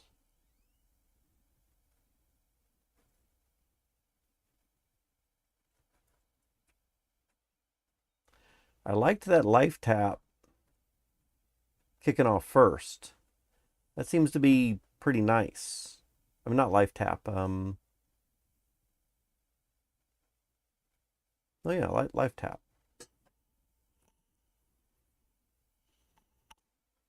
I'd like Ice Blast to come in a little sooner.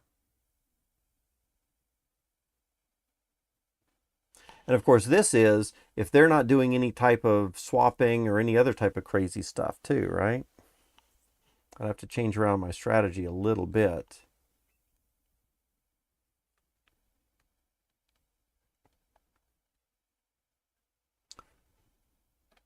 So what I can see right here is it might be nice to have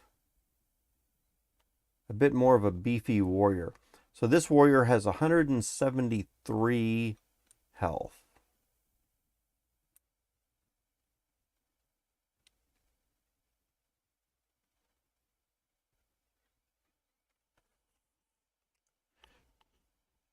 We get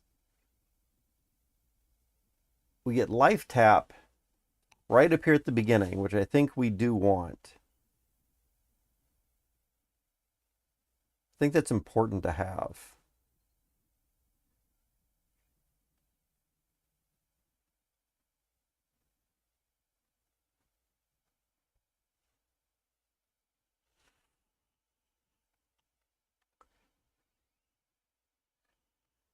And then that way, when somebody does die, and by that time in the game, we should have enough meter that we could use aim shot or full draw or ice blast to really get in there and do some major damage at that point.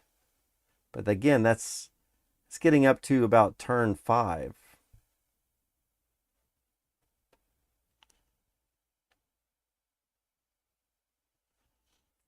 All right, so let's change this around a little bit. This is going to be the Priest Seer.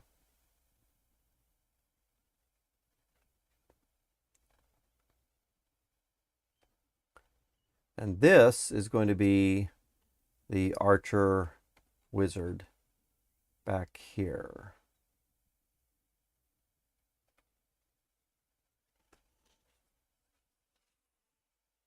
And then view.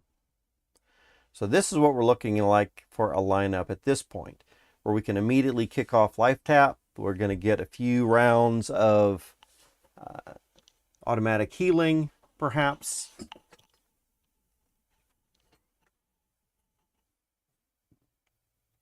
That's going to let us go a few rounds. We will have a few rounds of fierce attack. So it's not a lot of damage, though, that we're dealing out.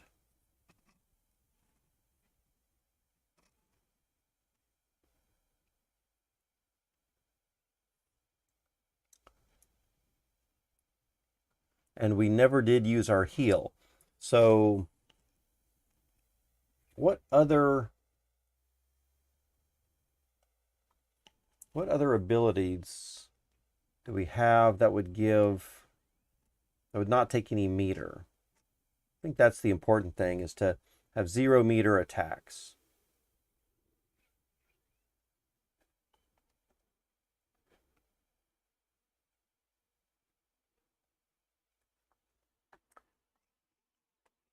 So cleave takes a meter, last stand take a meter. Let me go ahead and edit my spreadsheet a little bit here. Cleave is going to take a meter. Last stand is going to take a meter.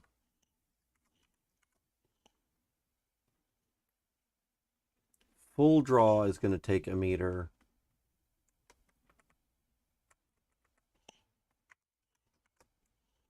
Ice Blast does not take a meter.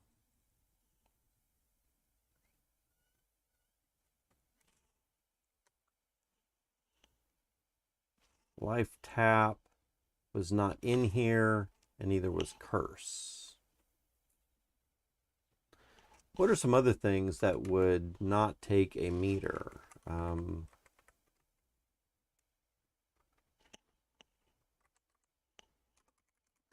Don't, or I should say, take 0 meter. These things would be things like aimed shot for 70 points. That's to midline.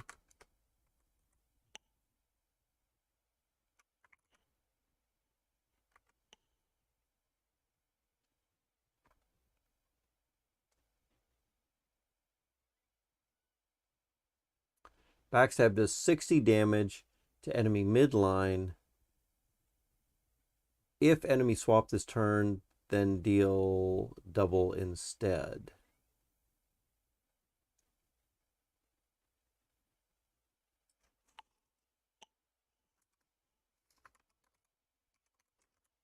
Backstab is 60 to mid.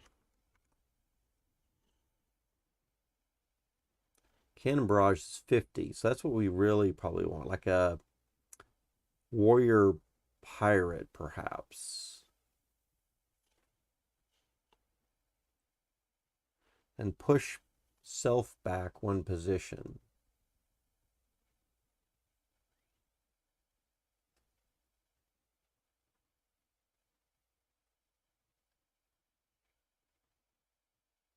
That's an interesting idea. Push self back 1 position. So kick that off, and then move from the 2nd to the 3rd position.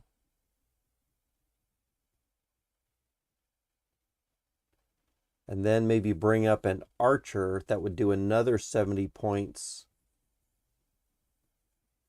to the mid.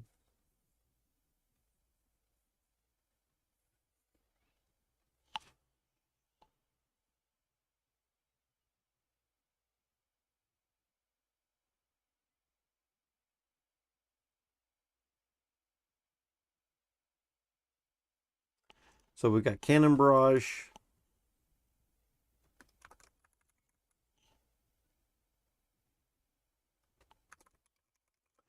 which is going to do 50 to mid.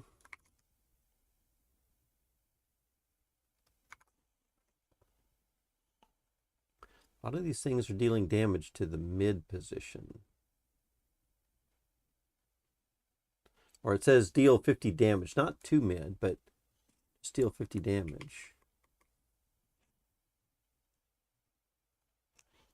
Maybe that's not the thing we really care to do. Ice Blast deals 70 damage. That is good.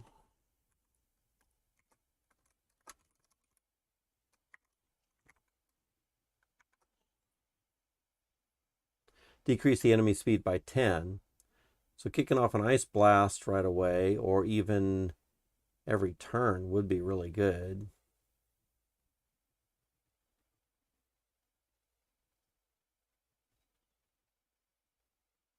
Chivalry is healing them up, or my other characters, up 100 each, but then taking that much damage.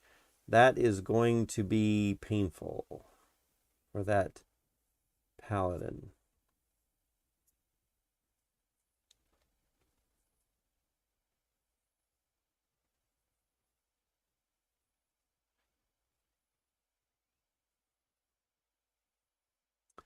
All right.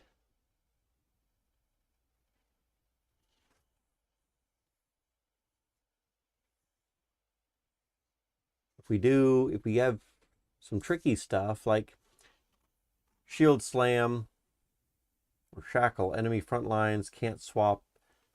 Not even sure I care about swapping myself, but if they forced me to swap, that would be kind of interesting.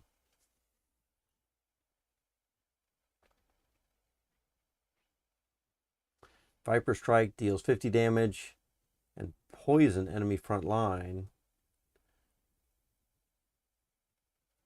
6.25% HP per turn while in the front line. Of course, level 1 heroes, that might not affect too much. If you've got level 10 heroes, that might affect them quite a bit more. That would be a decent amount of hit points to be drained each time.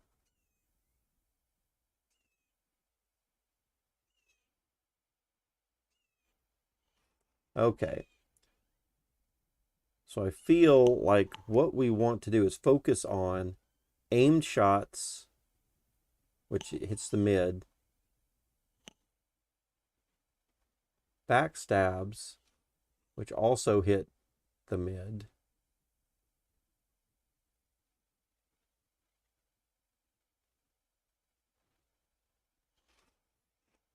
cannon barrage, ice blast. Yes, ice blast hits the front line.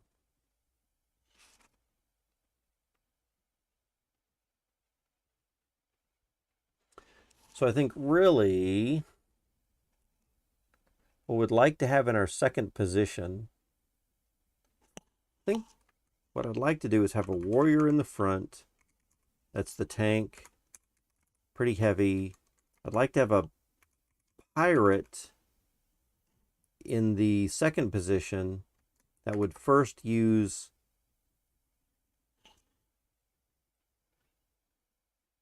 backstab, or no, cannon barrage. And then that would push him back to the third position as well. And then the second position would have an archer that would then be able to do aimed shot at their mid and pretty much kill off their mid within a first couple of rounds. Let's see. Let's just try this. Let's just see what we got. So I do have a pirate, actually. Let's go back to here. Uh-oh, did I X out of that window? I did, didn't I? Oh, there it is. Okay. Oops, no, I X'd out of Discord. Yikes. All right. Discord, where are you? Okay. So let's get another hero. Maybe that new hero we just spun up is actually going to be the one that we use. Amazing.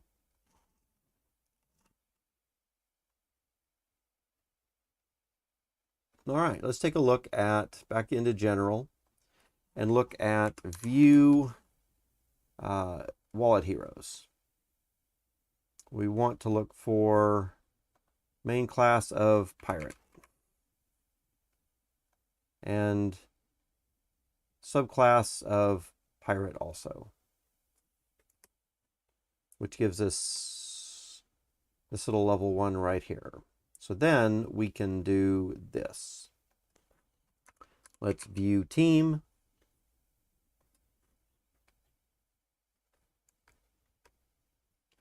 And we want to have our archer in the back to start off with. We want this pirate to be in our mid. So let's choose team. This hero ID in the mid position to start with. Let's go.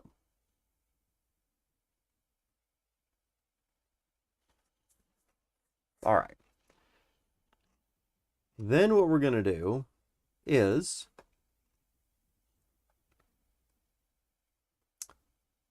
come over here to find fights. We're going to do the battle AI. Plus we're going to use a loadout name of test 1. And we're going to try it again. All right. Here we go. We're in battle room A. Let's go over there. So this is what we see first off. We're going to try to use a skill right off the bat, and we are going to give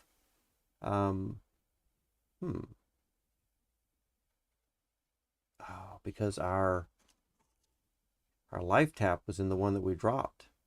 Let's do cannon barrage right away.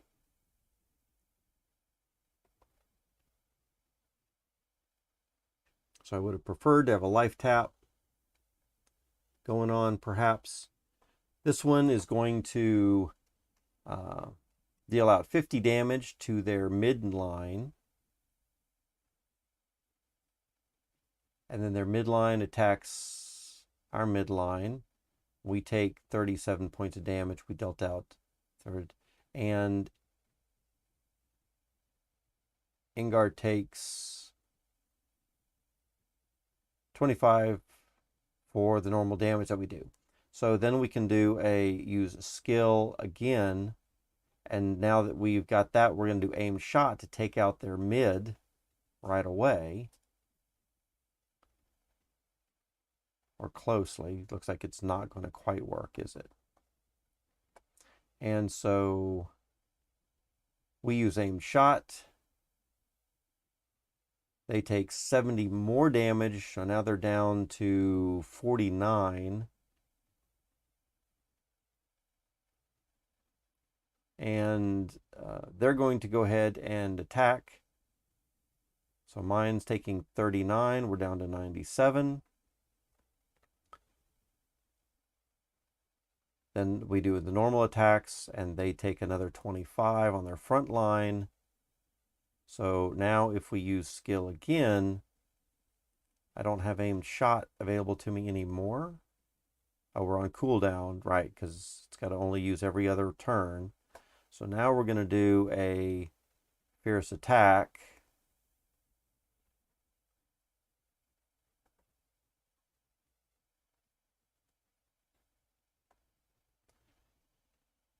And I'm going to damage theirs. They are going to use a fierce attack. Now I'm down to 33.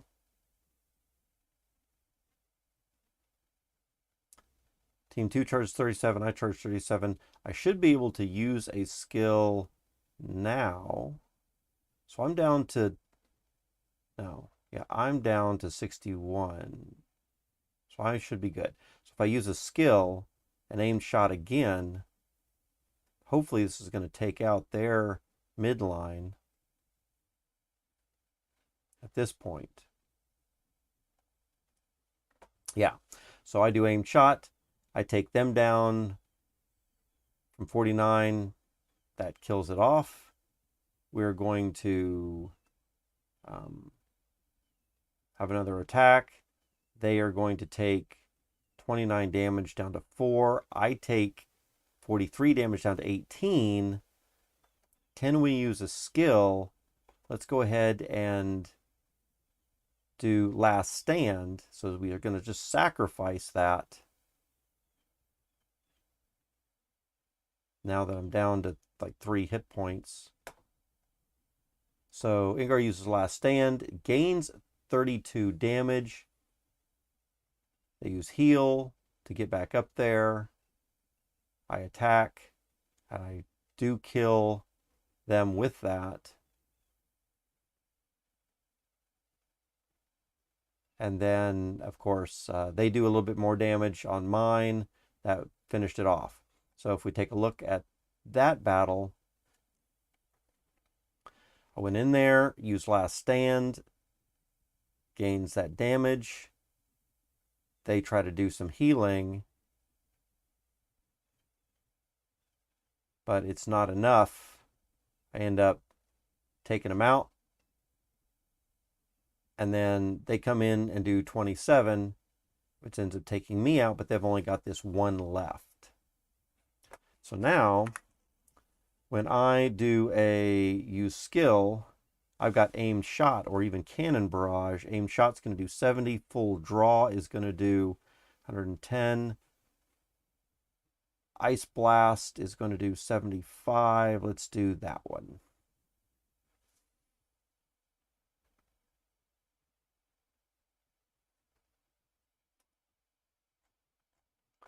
All right.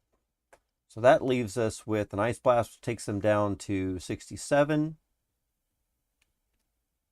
They lose some speed.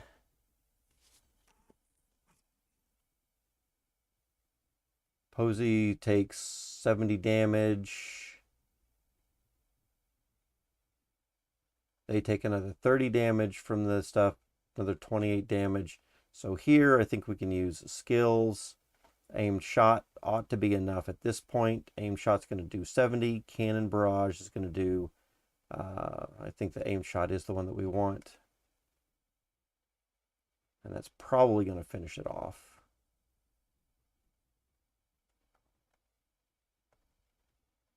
Oh, not quite. Look at that. So aim shot hits, takes them down from 37 down to 8. They hit me for 45. But now, pretty much anything I do, I think, ought to be fine. Fierce attack should be good. When is the competition? The competition is on starts on Friday, and it's I think it's going to last for a couple of days over the weekend. I don't think it's all on one day. So let's see what I got here. Use Ice Blast, 75 damage. Yep, absolutely takes them out. They're dead. Oh, no, that's not true. They use Ice Blast, takes me out. One of my people dies.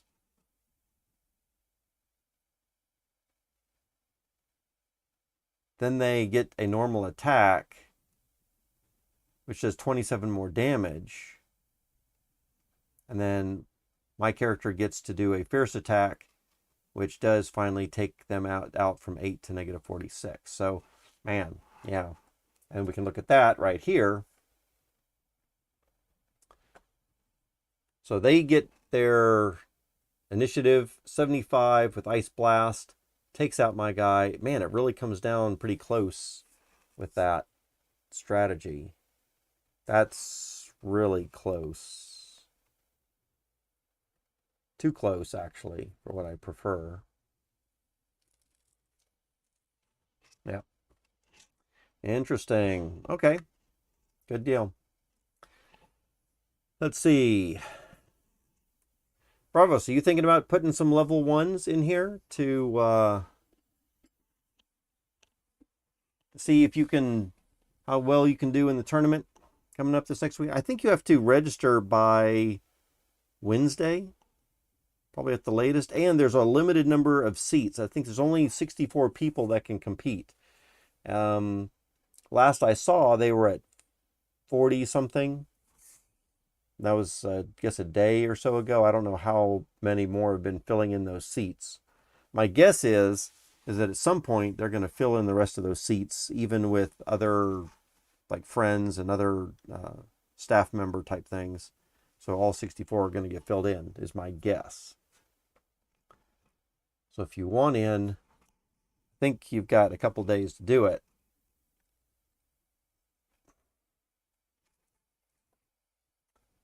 All right.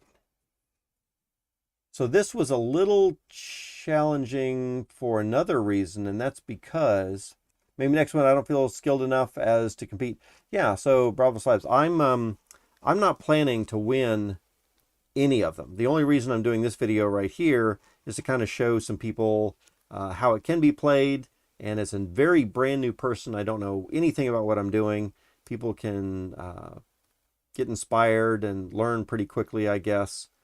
But I only plan to last one or maybe two turns or two challenges at the most. But one of the things that I'm kind of looking at as well is there are many raffle prizes for anyone who enters. I think there's going to be a total of 6 Gen0 summons that you could win, and there's going to be 3 bags of 100 crystal each that are going to be given out to random players that were entries.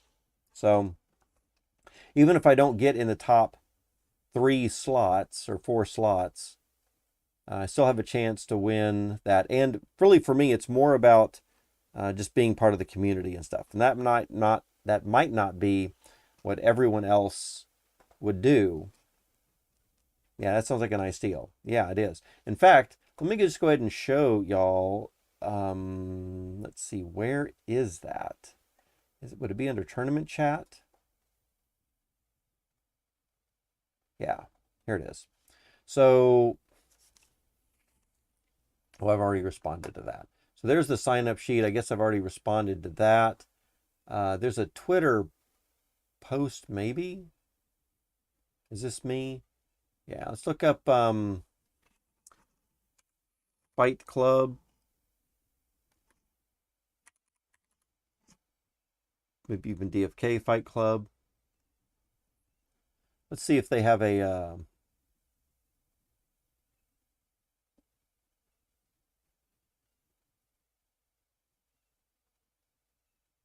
let's see if they've got a little thing in here that talks about it.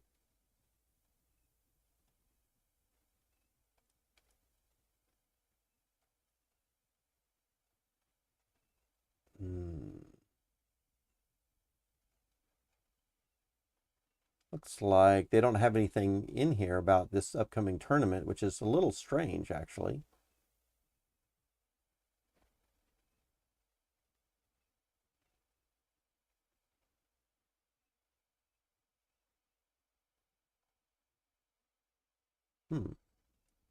It could also be something that if Fight Klub is not promoting themselves necessarily, but DFK our adventures DFK.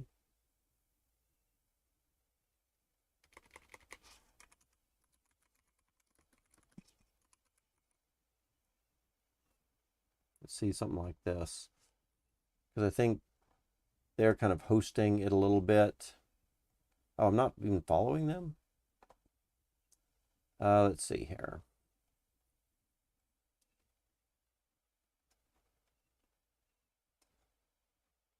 Tweets.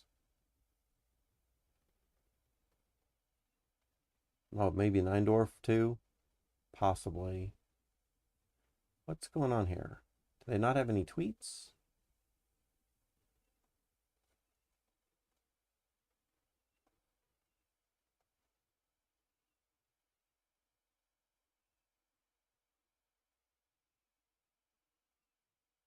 Tweets and replies.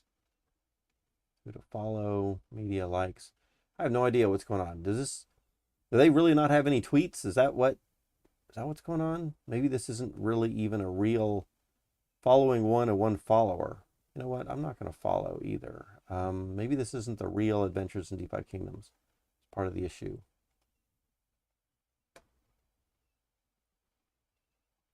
All right.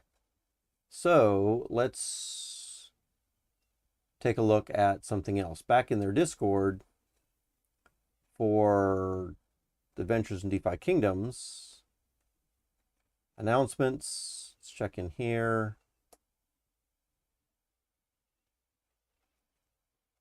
Fight Klub announcements.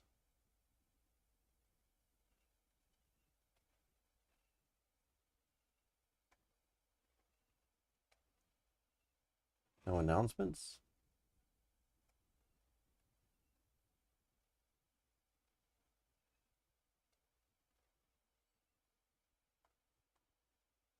Man, that's kind of sad when I can't even find a promotion to see all the prizes and the winnings. I know I've seen that somewhere.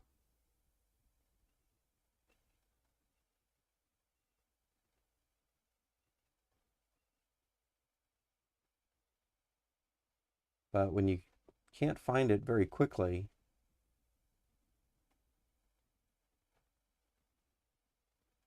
oh, here it is. There it is. Okay. Again, man, I wish they would have this in a little bit easier place to find. Don't know where else it would be. But tournament will begin Friday, October the 8th. It's the responsibility of each participant to schedule a time to battle with their opponent. Any agreed upon time, opponent works, but there will be a deadline. So I am planning on leaving this weekend. I've got a weekend trip, so I'm just going to have to knock out one battle real quick on Friday, and then that's just it for me. But at least I'll kick off one battle. Let's see. 64 people roster is going to be the only thing that they can have. Level 1 heroes only. So everyone's only going to be a level 1. And that's another reason why I think it might be kind of good to get on this one, because everyone's going to be very limited with the amount or the level of hero. And in other words, also everyone's going to be on a lot more even playing field. Having 3 level 10s, you could really be specialized a lot more than 3 level 1s, which aren't going to have a whole lot of time to have specialized in something. We should assemble 6 heroes. I don't know if they would allow only 3 total. You can only use 3 at a time. Let's see. Single elimination. So here you have the prizes. So 960 crystal for first is the prize pool, 300 for first place, 200 for second, third and fourth each get 30 crystal, which is going to be pretty good. And then there's going to be some other prizes, 300 separate 100 crystal prizes, and then looks like 6 of these Gen0 summons right there. So pretty decent as far as just being able to place. So even if there are 64 players, you've got like a 9, or there are going to be 9 other prizes that are given out. So generally you're talking about maybe like a, I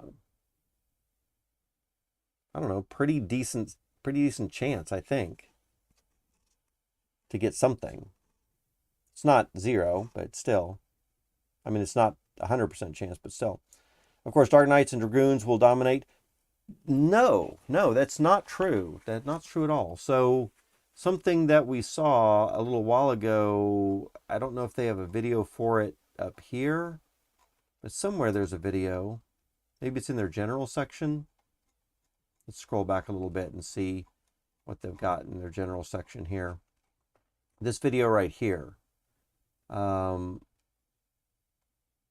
is where they're ranking their tier lists. And I guess we can go and look at it on YouTube. Let's pause that, and let's, in the Discord, that I guess is paused. So here they start ranking, and let me drop this video into chat for you too. I'll drop that link for you.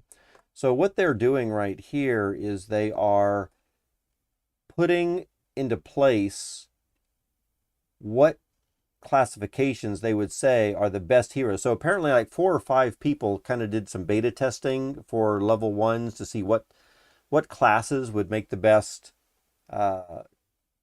participants for the level 1 combat stuff that we're doing right now. And it turns out, oops, where is my mouse? Why is my mouse not showing up here? Interesting. Not seeing my mouse on the screen. Okay, whatever the case is, looks a little weird at the moment, but whatever the case is, so sages, of course, come in first, and then some of these others, and they're placing this. So I would highly encourage that you watch this video a little bit further out. And as you can see, they're placing a bunch of things. Dread Knights are not going to be allowed at all, and I think you might have already heard that. So Dread Knights are not allowed in the game, right? And then sages come in first place as a primary class. Let's see if I can get a little bit further down here as they're placing a few more of these units.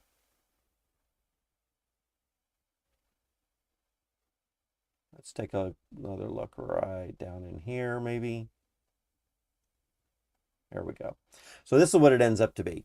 So sages, archers, and dragoons are going to be in, probably have some of the best, or some of the best classes for the primary class. And then warriors, pirates, wizards, and dark knights are going to be also really good, right? And then these are maybe rated level C or B for the primary class. But keep in mind that as we look at this chart right here, it's very important to recognize you get 2 skills from your primary class, warrior, priest, archer gets 2 of these skills, and then you get 1 additional skill from your subclass. So you definitely want to have a subclass that is different than your primary class. So here we've got priest, so I also have the ability to heal or curse or give an ice blast. And how that could be fairly important is if I brought in this pirate, for example, and then viewed, notice here a pirate doesn't really make a good entry necessarily, because I've already got cannon blast because of the main class, and the subclass does not give me any additional different skill. And so that could be a little bit of a strategy for you as well. So coming back over to here again, these would make good primary classes just because of what the beta testers have found. But then also we have these other classes make good subclasses. So wizards, warriors, archers, pirates, thieves, and priests. And notice dark knight and dragoons are not up in here. In fact, dragoons lose out the whole thing. They're like, oh, they're no good. Sages had been great for a primary class, but apparently make a terrible subclass, right? And then again, dark knights really bottom of the barrel for a secondary or the subclass. So it's very interesting. Now, I would watch this video of the link that I just plugged in. They not only go through this, but I think they also have a video or two where they show some gameplay. And if you're not subscribed to Adventures in DeFi Kingdoms, definitely I think that would be a good thing to do. Ralph, Neindorf, Guy Kid, and Franz discuss their alpha tier list for the upcoming Baby Cup Fight Club tourney. Really good, really good video to watch.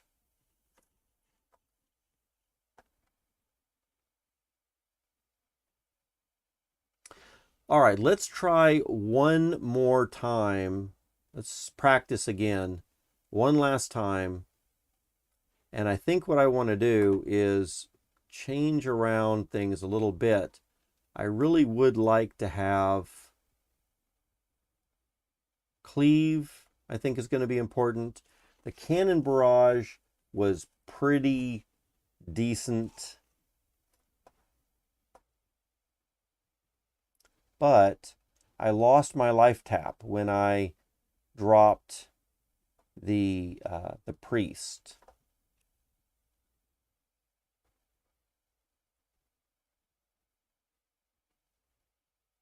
So what else could that priest do?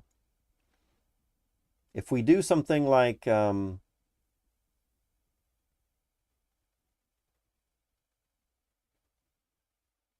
a cannon barrage is going to move it to one space back. So if we have the pirate at the first place,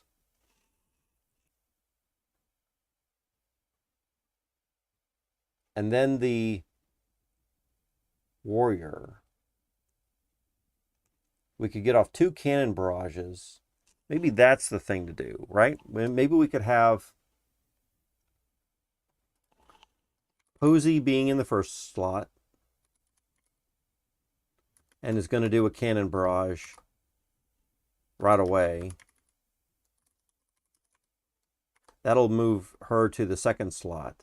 Our second slot will have Ingar that could do a cleave eventually.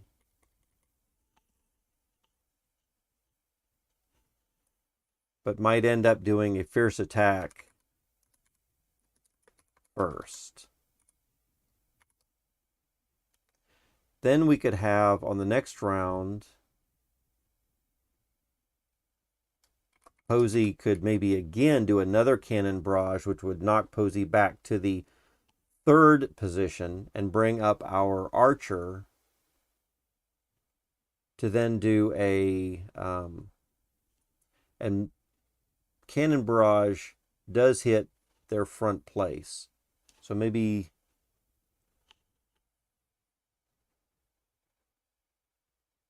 I wonder if we would have enough meter to do an ice blast by then or not. So then we might maybe do another fierce attack, perhaps, or maybe we can get off an ice blast by Peronis.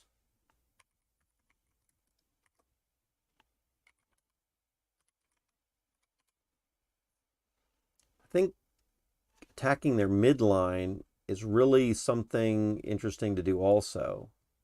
So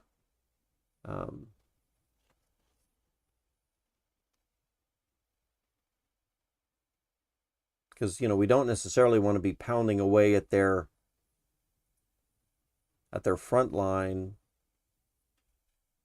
That's probably really going to be beefy. I'd rather try to take out their second slot there. So that might be a aim shot and a backstab type of a thing.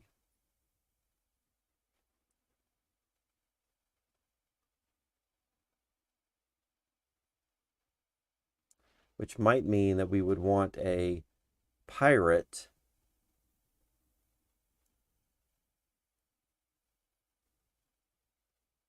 which she is.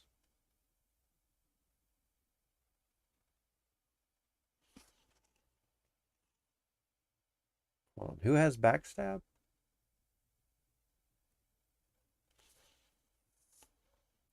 Got a pirate here. Oh, the thief. The thief has backstab. So I don't have any thieves in my repertoire, in my catalog right now. So let's just see if we have that lineup with Posey first, Ingar next, and then Baronis. Let's see if that helps things at all. So let's get back over here to Fight Klub and back into our general section, and let's view our team. And we want to do, I think, is we want to bring choose team. We want to bring Posey up front. Let's try that.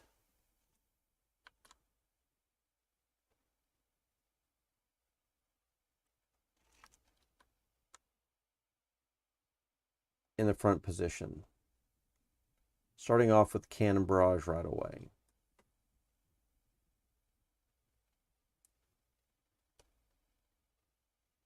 Ingar is going to be in the mid position then.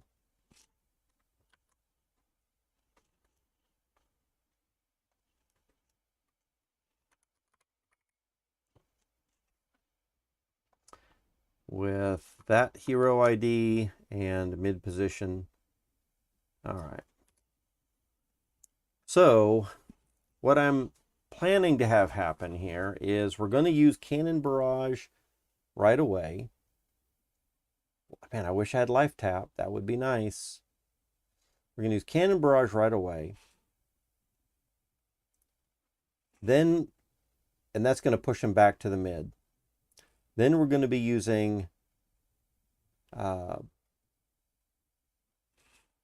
Fierce Attack, probably. Cleave and Last Stand both use 1 meter. Then we can use, so after we use Fierce Attack, we can use Cannon Barrage again to push Posey back to the back line. And that brings Peronis up to the middle with Aimed Shot, Ice Blast. And those two things don't need any meter either. And then we can switch off between a Fierce Attack and one of those things, whether we're trying to get access to their mid-range or their front range. So I think that's going to be a good thing to do. So let's just try that and see what we get. Let's come in to find fights. And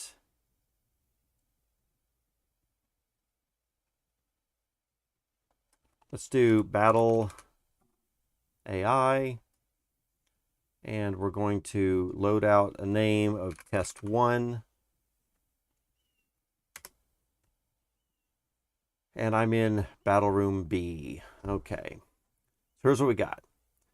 First thing I'm going to do, I think, is use a skill of Cannon Barrage right away. I cannot use Cleave. I can only use Cannon Barrage. Plunder is going to do what? Steals 25 meters from the enemy team, then gains 50% damage or speed randomly. Interesting. All right, Cannon Barrage goes first.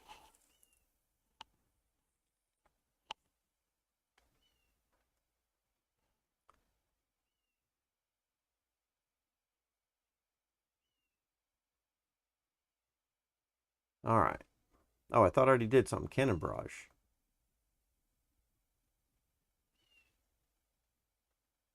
This interaction failed.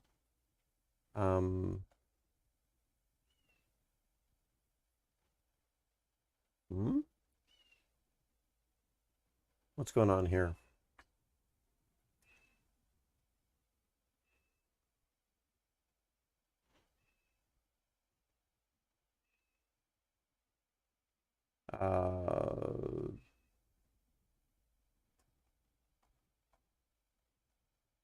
Timed out. Please try again.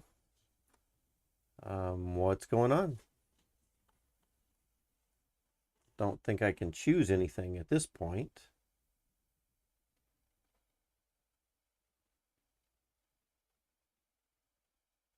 Refresh the room.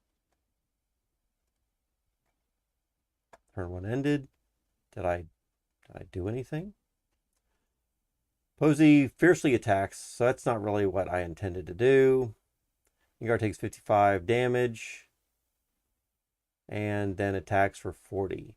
So I'm going to use a skill, Cannon Barrage, again, please. Okay.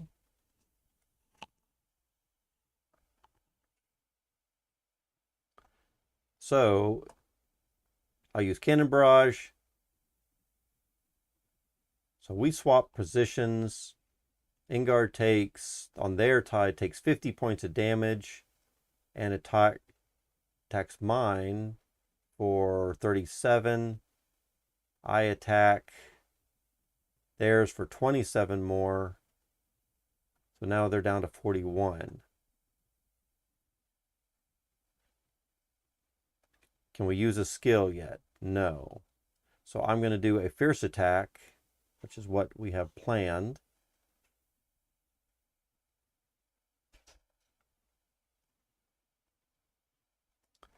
That means, oh man, so close, down to 2 points. So I do 39 points of damage. They take 39 points. I take 36 points. We each get those meters there. At this point, I don't think that I want to use a skill of Cannon Barrage again, but I think I'm going to. That'll take them out, I'm pretty sure.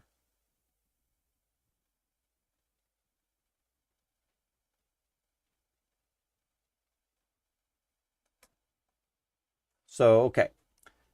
I go ahead and do Cannon Barrage. Then my Pirate swaps to the back position, and Piranhas comes up to the middle position. They, of course, have the archery for the aimed shot and so on. They're going to take, or their side takes 50 points of damage, so their Ingar dies. My Ingar attacks their front line at this point again, doing 25 points of damage for 94, and I take a little bit of damage myself. So let's use a skill. They've got 94 in their front line right now.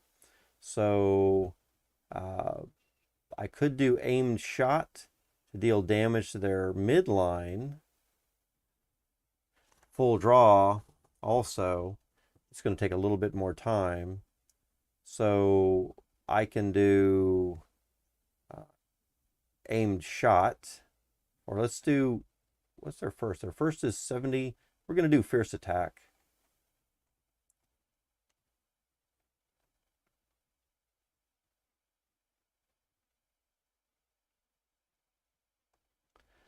So they use curse. Ingar's now cursed, 100 meters down. Ingar fiercely attacks, does just 39 points of damage. They're going to attack back, 47. Team 2 gains 27 meter. So now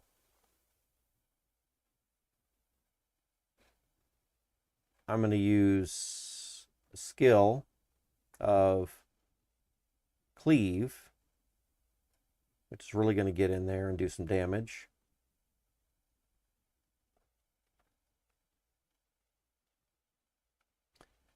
And here we see that I use Cleave. They take 70 points of damage, which does kill their Montserrat. Pronas takes 70 points of damage, which brings them down to 72. We use that meter up. Theirs does a fierce attack on mine and kills my Ingar. My Pronas attacks theirs to bring it down to 47 points. Let's just see what that looks like here on this. So that means that we take them out right there. And they've only got that one left. That's right. Okay. So we can use a skill right here and probably do a full draw. Nope, we don't have enough meter to do a full draw. So 75 points of damage and Ice Blast. Let's go ahead and do that. Deal as much damage out there as we can.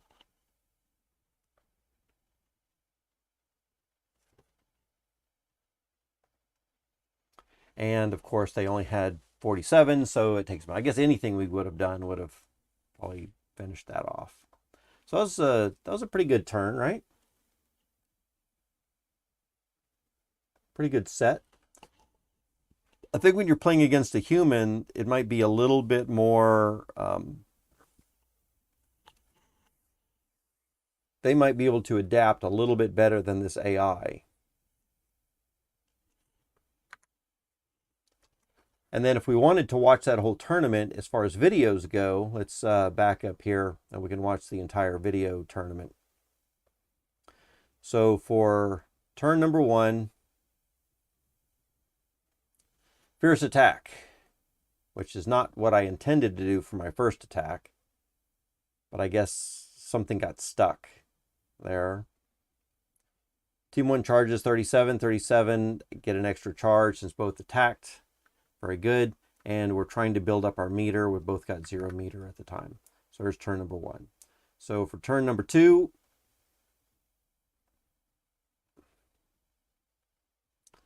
I'm going to attack with a cannon barrage, do 50 points of damage. It swaps me back to second place as well, brings up mine. They're going to attack for 37 on a brand new, fresh hero. I'm going to attack for 27, which brings them down a bit more. They charge for 12, I charge for 12. So we have just about the same meter right there. Looks like I might be a little bit ahead as far as all this goes. Then we can look at turn number 3. In turn number 3, I'm going to go ahead and attack first for 39 points of damage. Again, getting that first hit is really good. Almost kills them, not quite. They're going to do 36 for me as well. We both gain a bit of meter, and it looks like at this point we're still both the same, 37 each. Extra 25 since we both attacked. For turn number 4,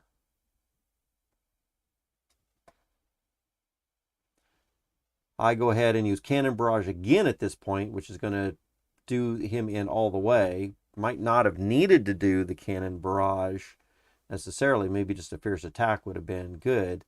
Then we attack with our auto attack. They do a little bit of damage right there. I charge for 12. They charge for 27 meter. So they've got a bit more meter, and that's because the priest does get better charge. So in turn number 5, also for turn number 4, let's just take a quick peek here again. I think once all this is done, we're both going to have a full meter. Let's see if we get that. So after all that happens,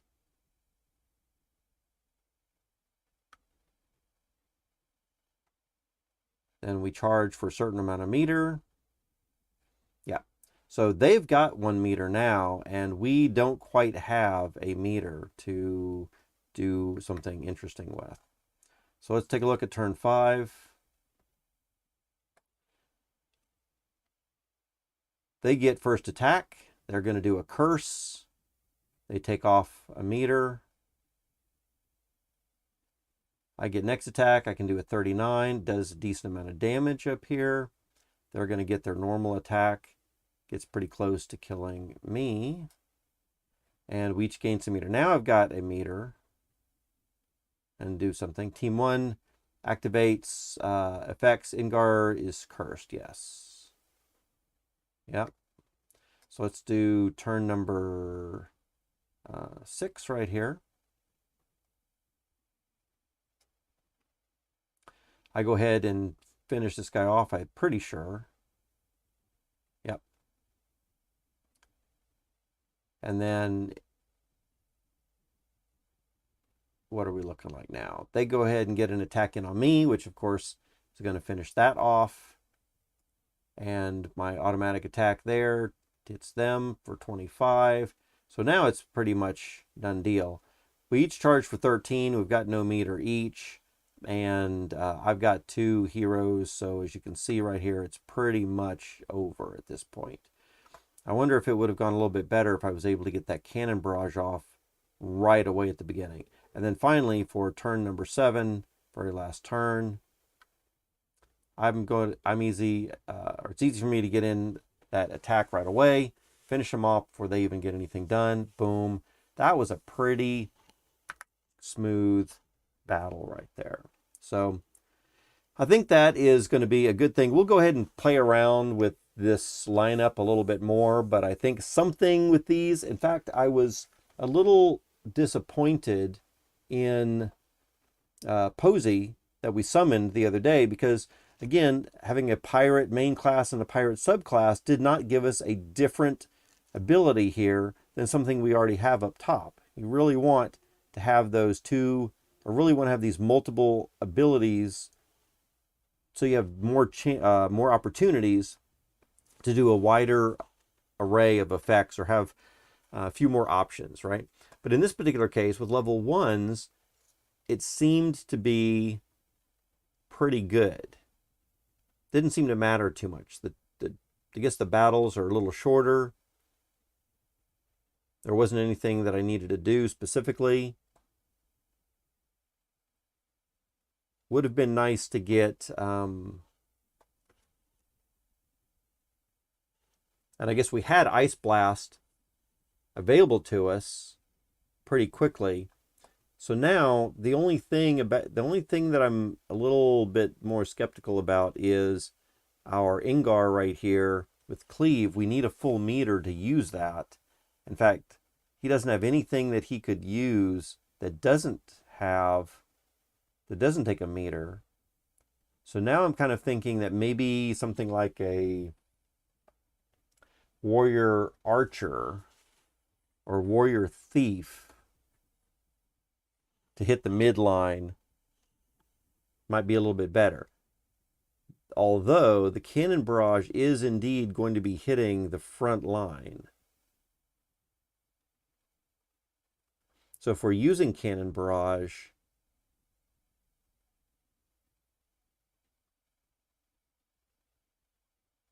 twice in a row, just about,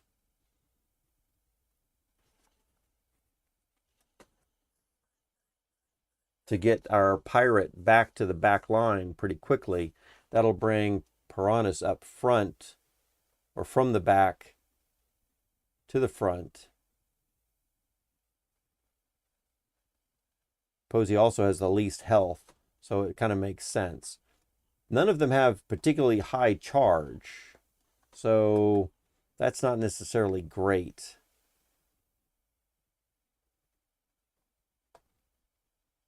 If this guy had a higher charge, that would be better. But charge requires wisdom and intelligence, which would be something like a wizard or a sage, something like that. And that might not really be great. Well, I mean, if someone else has a sage, that's pretty good. And also, one thing that we have to consider is I'm going up against my own pretty sub-quality heroes. So for me, winning against my own sub-quality heroes is probably not something to get overly excited about. If someone else comes in with mythics and sages, that could really devastate my team. And I would expect some group like that to probably win. But like I said, I don't expect to win. It's not why I'm in the tournament. Just kind of want to play around and show this off a little bit. I think Fight Klub has some great, is a great new fun thing that people can play. And I thought I'd make this video here to show a little bit about it. Maybe get some people inspired. They're looking for 64 people to enter the tournament. And if you're a little curious on that, then you might go ahead and watch their video on YouTube that talks about that a little bit more. Go ahead and subscribe to Adventures in DeFi Kingdoms. And let's see, they've got a couple of, they've got a link to their Discord, got a link to the form to fill out for the tournament right there, which, like I said, I've already filled out. And get yourself set up in the tournament.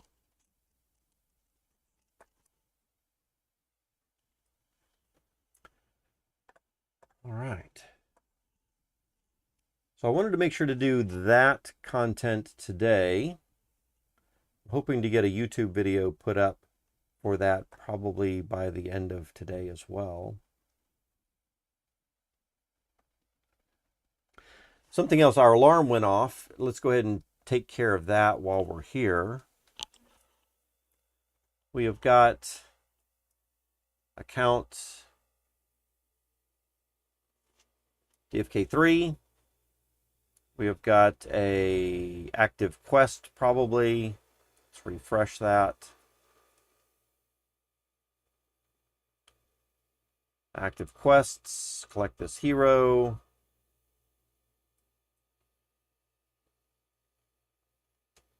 Confirm.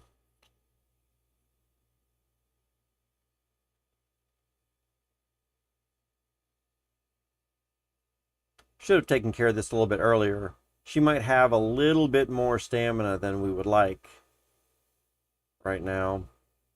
All right, let's go ahead and update the spreadsheet as well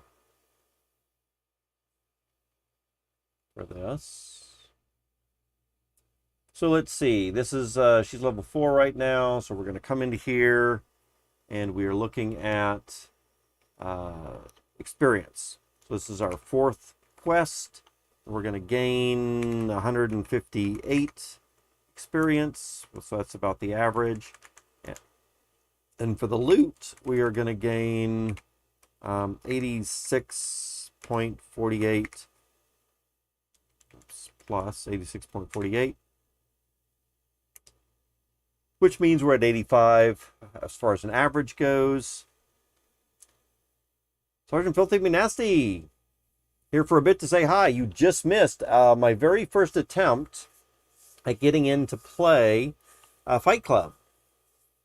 Yeah, we just spent the last hour or so bringing in a team of level 1s to Fight Klub, and it was my very first experience to do anything with that. Kind of stumbled around a little bit at first, but it was kind of interesting. I think I've got a team formulating. I'm not sure if it's going to be the final team I end up with. How are you doing? What's your day looking like? I'm building my team for that too. Oh, very nice. Very nice. How many level 1 heroes are you looking at right now? I think I've only got about 5 that I'm even considering. I don't even have a full team of 6 level 1s. I'm thinking about doing another summons tomorrow. So one of my, let me show you my lineup if you care. So I've got a warrior in there with cleave, last stand, and heal, probably in my first position. I've got a pirate. And the thing I don't particularly like about this pirate, this is one that we summoned the other day. I was hoping for a pirate wizard or a pirate something else, but ended up getting a pirate. So we've got a cannon barrage as a subclass ability as well.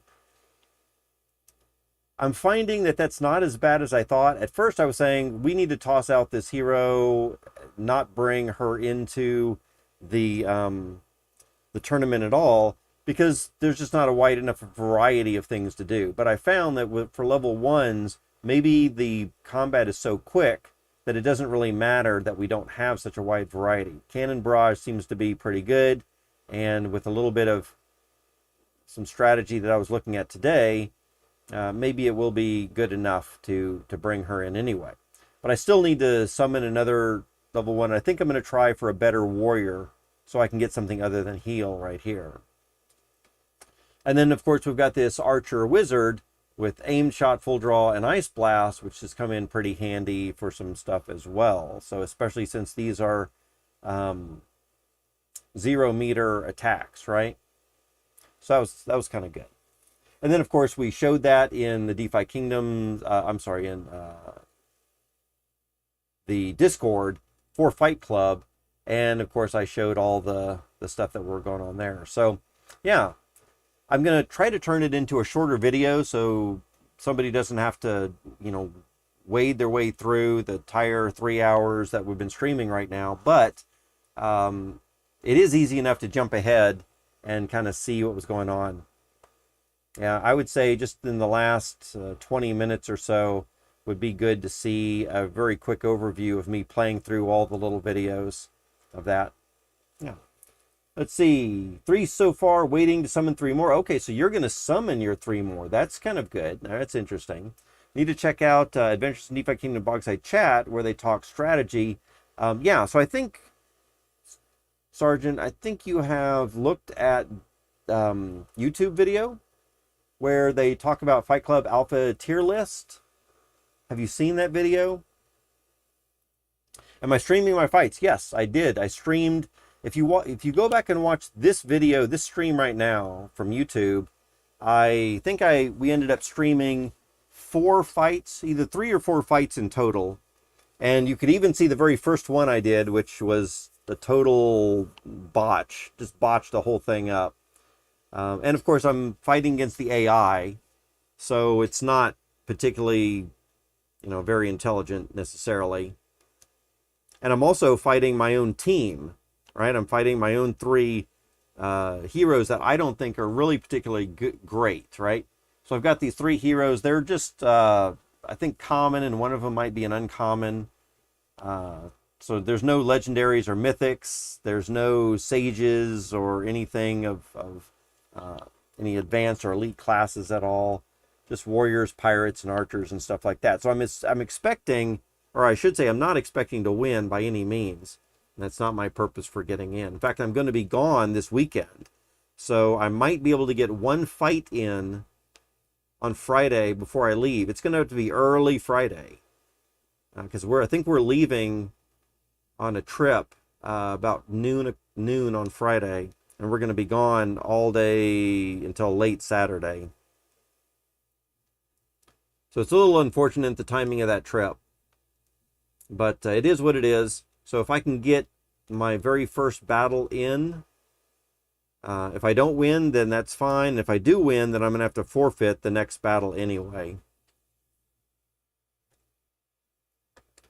Let's see. I haven't seen that. Oh, definitely then. So again, Adventures in DeFi Kingdoms, I would strongly encourage. I dropped a link a little while ago. I don't know if you can scroll back and see the link that I dropped for YouTube. Right before you came in. But if you can't see that, then yeah, just go to Adventures in DeFi Kingdoms and check out their latest video. Or maybe not their absolute latest, but one they did on the 28th of September. I think that's their last one. And then Bravo says, yeah, he's walking DFK Club walkthroughs. Yeah, DFK Fight Club stuff, indeed. And Sergeant, I'm just about to end my stream here for the day. But it's great to have you on in. How's your weekend been going? What have you been doing this fine Sunday? What is convenient is that you can play from your phone because, after all, it's on Discord. Oh, yeah, that is true. I did that for the last tournament. It's not recommended, though. Yeah, I don't know what it would be like to play from your phone, but that is actually a really interesting idea to have a Discord game that people could play from their phones. Yeah. Just got back from the zoo. Oh my goodness. That sounds really fun. Several people in chat today have been, of course, I'm asking everyone that comes in, what are y'all doing on your Sundays? And some people have been doing some pretty good stuff. I think there was someone else who was doing some nature walks and going, having a family day and all this kind of stuff. So a little bit of house cleaning, maybe some other things as well. Reading books. Spending time with the family, chilling out.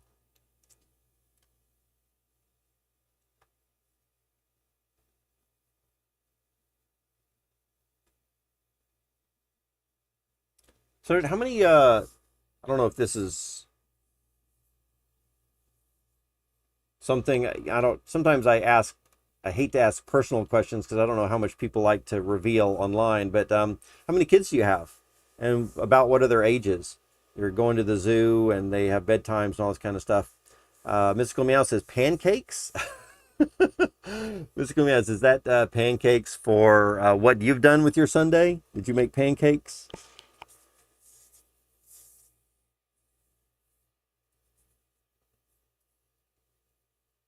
I remember going to the zoo several times as a kid with my family. It was fun a few times, but then I think there were some other times when I just kind of got, I don't know, but bored about watching the animals, but it just didn't seem like it was overly exciting or whatever to just see the animals there. But yeah, the first few times when I was younger, it was kind of exciting to see all the cool animals up in person and all this kind of stuff. Just one, and she is one. Oh yeah, and you're tired. Yeah. Oh, a 1 year old at the zoo. I can only imagine. Wow. But I bet that that was a really good experience. Yeah. Especially for young kids like that to get to see all these animals, right? Wow. Yeah. I think once I got older, like as a teenager, it wasn't quite as exciting anymore. Yeah, that sounds fun. Sergeant, are you going to be doing some streaming today yourself? Let's go ahead and come over here to my Galena again. We're going to refresh this page. We're going to get her started on her next quest. Give her a stamina potion. Send her on her way. So inventory and stamina potions. Let's see. It's fun for sure. Looking forward to our next stream. Oh yeah, absolutely. Definitely looking forward to our next stream. In fact, just having you pop up in chat reminded me if I wasn't just about to end stream, then I would, open up a Discord. And I think you're a member of my Discord too, right? So for the Darlantis, I think one of the things that I would like to do is just, hop in here into the voice gaming section, and then anybody could just come in and hop online. In fact, Sergeant, if you want to right now, do you mind just coming into the Darlantis Discord, popping into gaming, and just saying hello? I don't plan to have a conversation with you or anything necessarily, unless you want to for like 2 minutes. But just to kind of test the audio for that. Let's see. Sergeant says, I'm trying to keep them to once a week. Oh, okay. Sometimes I do 2 in a week. Interesting. Yeah. For your streams? Mm-hmm. What metric was used to make that tier list? I think what it was, Bravos Labs, is that they had several like beta testers, several people that were trying it out for just to see how it worked. And I think what they were doing is they were all playing a collection of a bunch of different heroes, and then each person, each of these 4 or 5 people kind of ranked like, what do you think, like where do you think a sage falls in, like how useful was the sage to you when you were trying them out, how useful was the archer for you, how useful was the dread knight to you. And I think what they were finding is that they were categorizing it as, oh, the sage was definitely as one of the top tiers, and the dark knight was much lower in tiers or so on. Just wasn't quite as effective. It didn't have the as good abilities, all that kind of stuff. So I think it was just kind of the way they felt about it, but actually more than just the way they felt about how they were able to use it in trial test combats, right? Sergeant says, I actually won't be able to. It's snack time. Yeah, no worries. Like I said, we're about to head on out. I was just thinking if you had a few more minutes, and it was easy to do, but I wasn't really expecting to do it anyway. So yeah, go ahead and take care of your stuff. And we will be streaming again tomorrow from about, again, 2 until 5 p.m. Central Time, which is where I'm at. And yeah, you're welcome to stop by anytime. And next time, if you're able to get in a little earlier, then hopefully I will be in the gaming section. And if you want to, you can jump on in. I am going to try to do this a little bit more often so other people can jump in the voice chat as well. But when I've done that before, I haven't had a lot of people care to jump into the voice chat. So I want to make it available, but it's probably not going to happen too much, is my guess.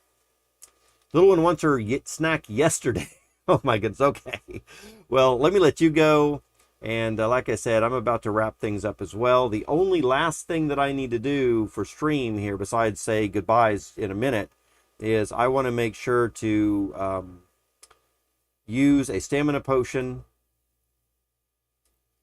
on my hero right here. And yes, indeed, she's gone up a little bit more than I wanted to, 5 more stamina points, but it is what it is. So we're going to go ahead and use the stamina potion. I guess maybe since it was 5 whole points, I could have actually done some other kind of training quest real quick and taken care of those 5 points, or use those 5 points a little bit more effectively. So let's go ahead and refresh this, and then we should be able to go on a quest list and go into gold mining and come over to add, select her, send her out, start the quest again, and I should be able to set my alarm clock for another 5 hours and 10 minutes, which of course I'll be off stream. In fact, I'm going off stream right now, but in 5 hours, 10 minutes, I'll do the same thing that we just did here a minute ago. Just go ahead and collect her. 5 hours and 10 minutes should be enough time for her to also gain an extra 2 stamina points. So when we use the stamina potion, she'll have her total of 27 again, and then we can send her out questing again. Let's see. Bravo Slab says, so that tier list ain't the absolute truth, as what works for me might not work for you. That is kind of true. Yes, kind of true.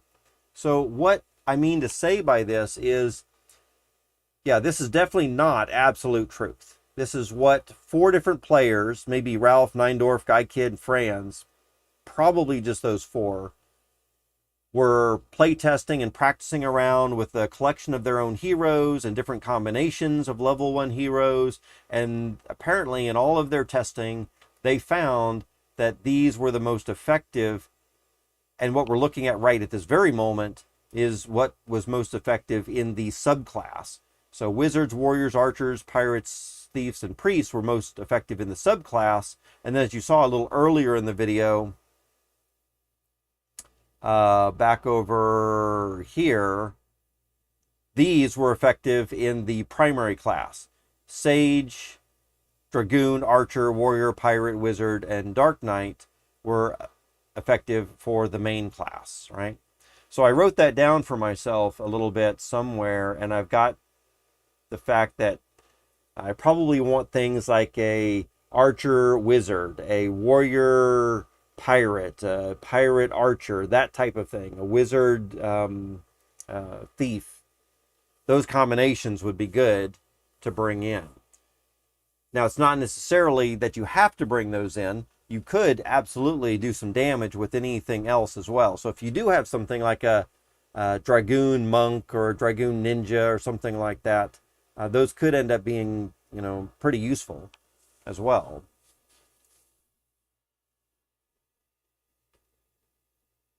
And also, a lot of this, Bravo Slabs, I don't know if you were paying full attention to when I was running through the my little run-throughs here, but there is some strategy involved, right? And so besides just having those heroes, if you've got a little bit better strategy, or if your opponent just makes a mistake also, then you might have an easier chance to win. Also, for every time you do win, you get an additional raffle ticket, right? So if you can win 2 or 3 times, even if you're not, the top place person, if you could just win 2 or 3, that could get you 2 or 3 raffle tickets, which would be pretty good.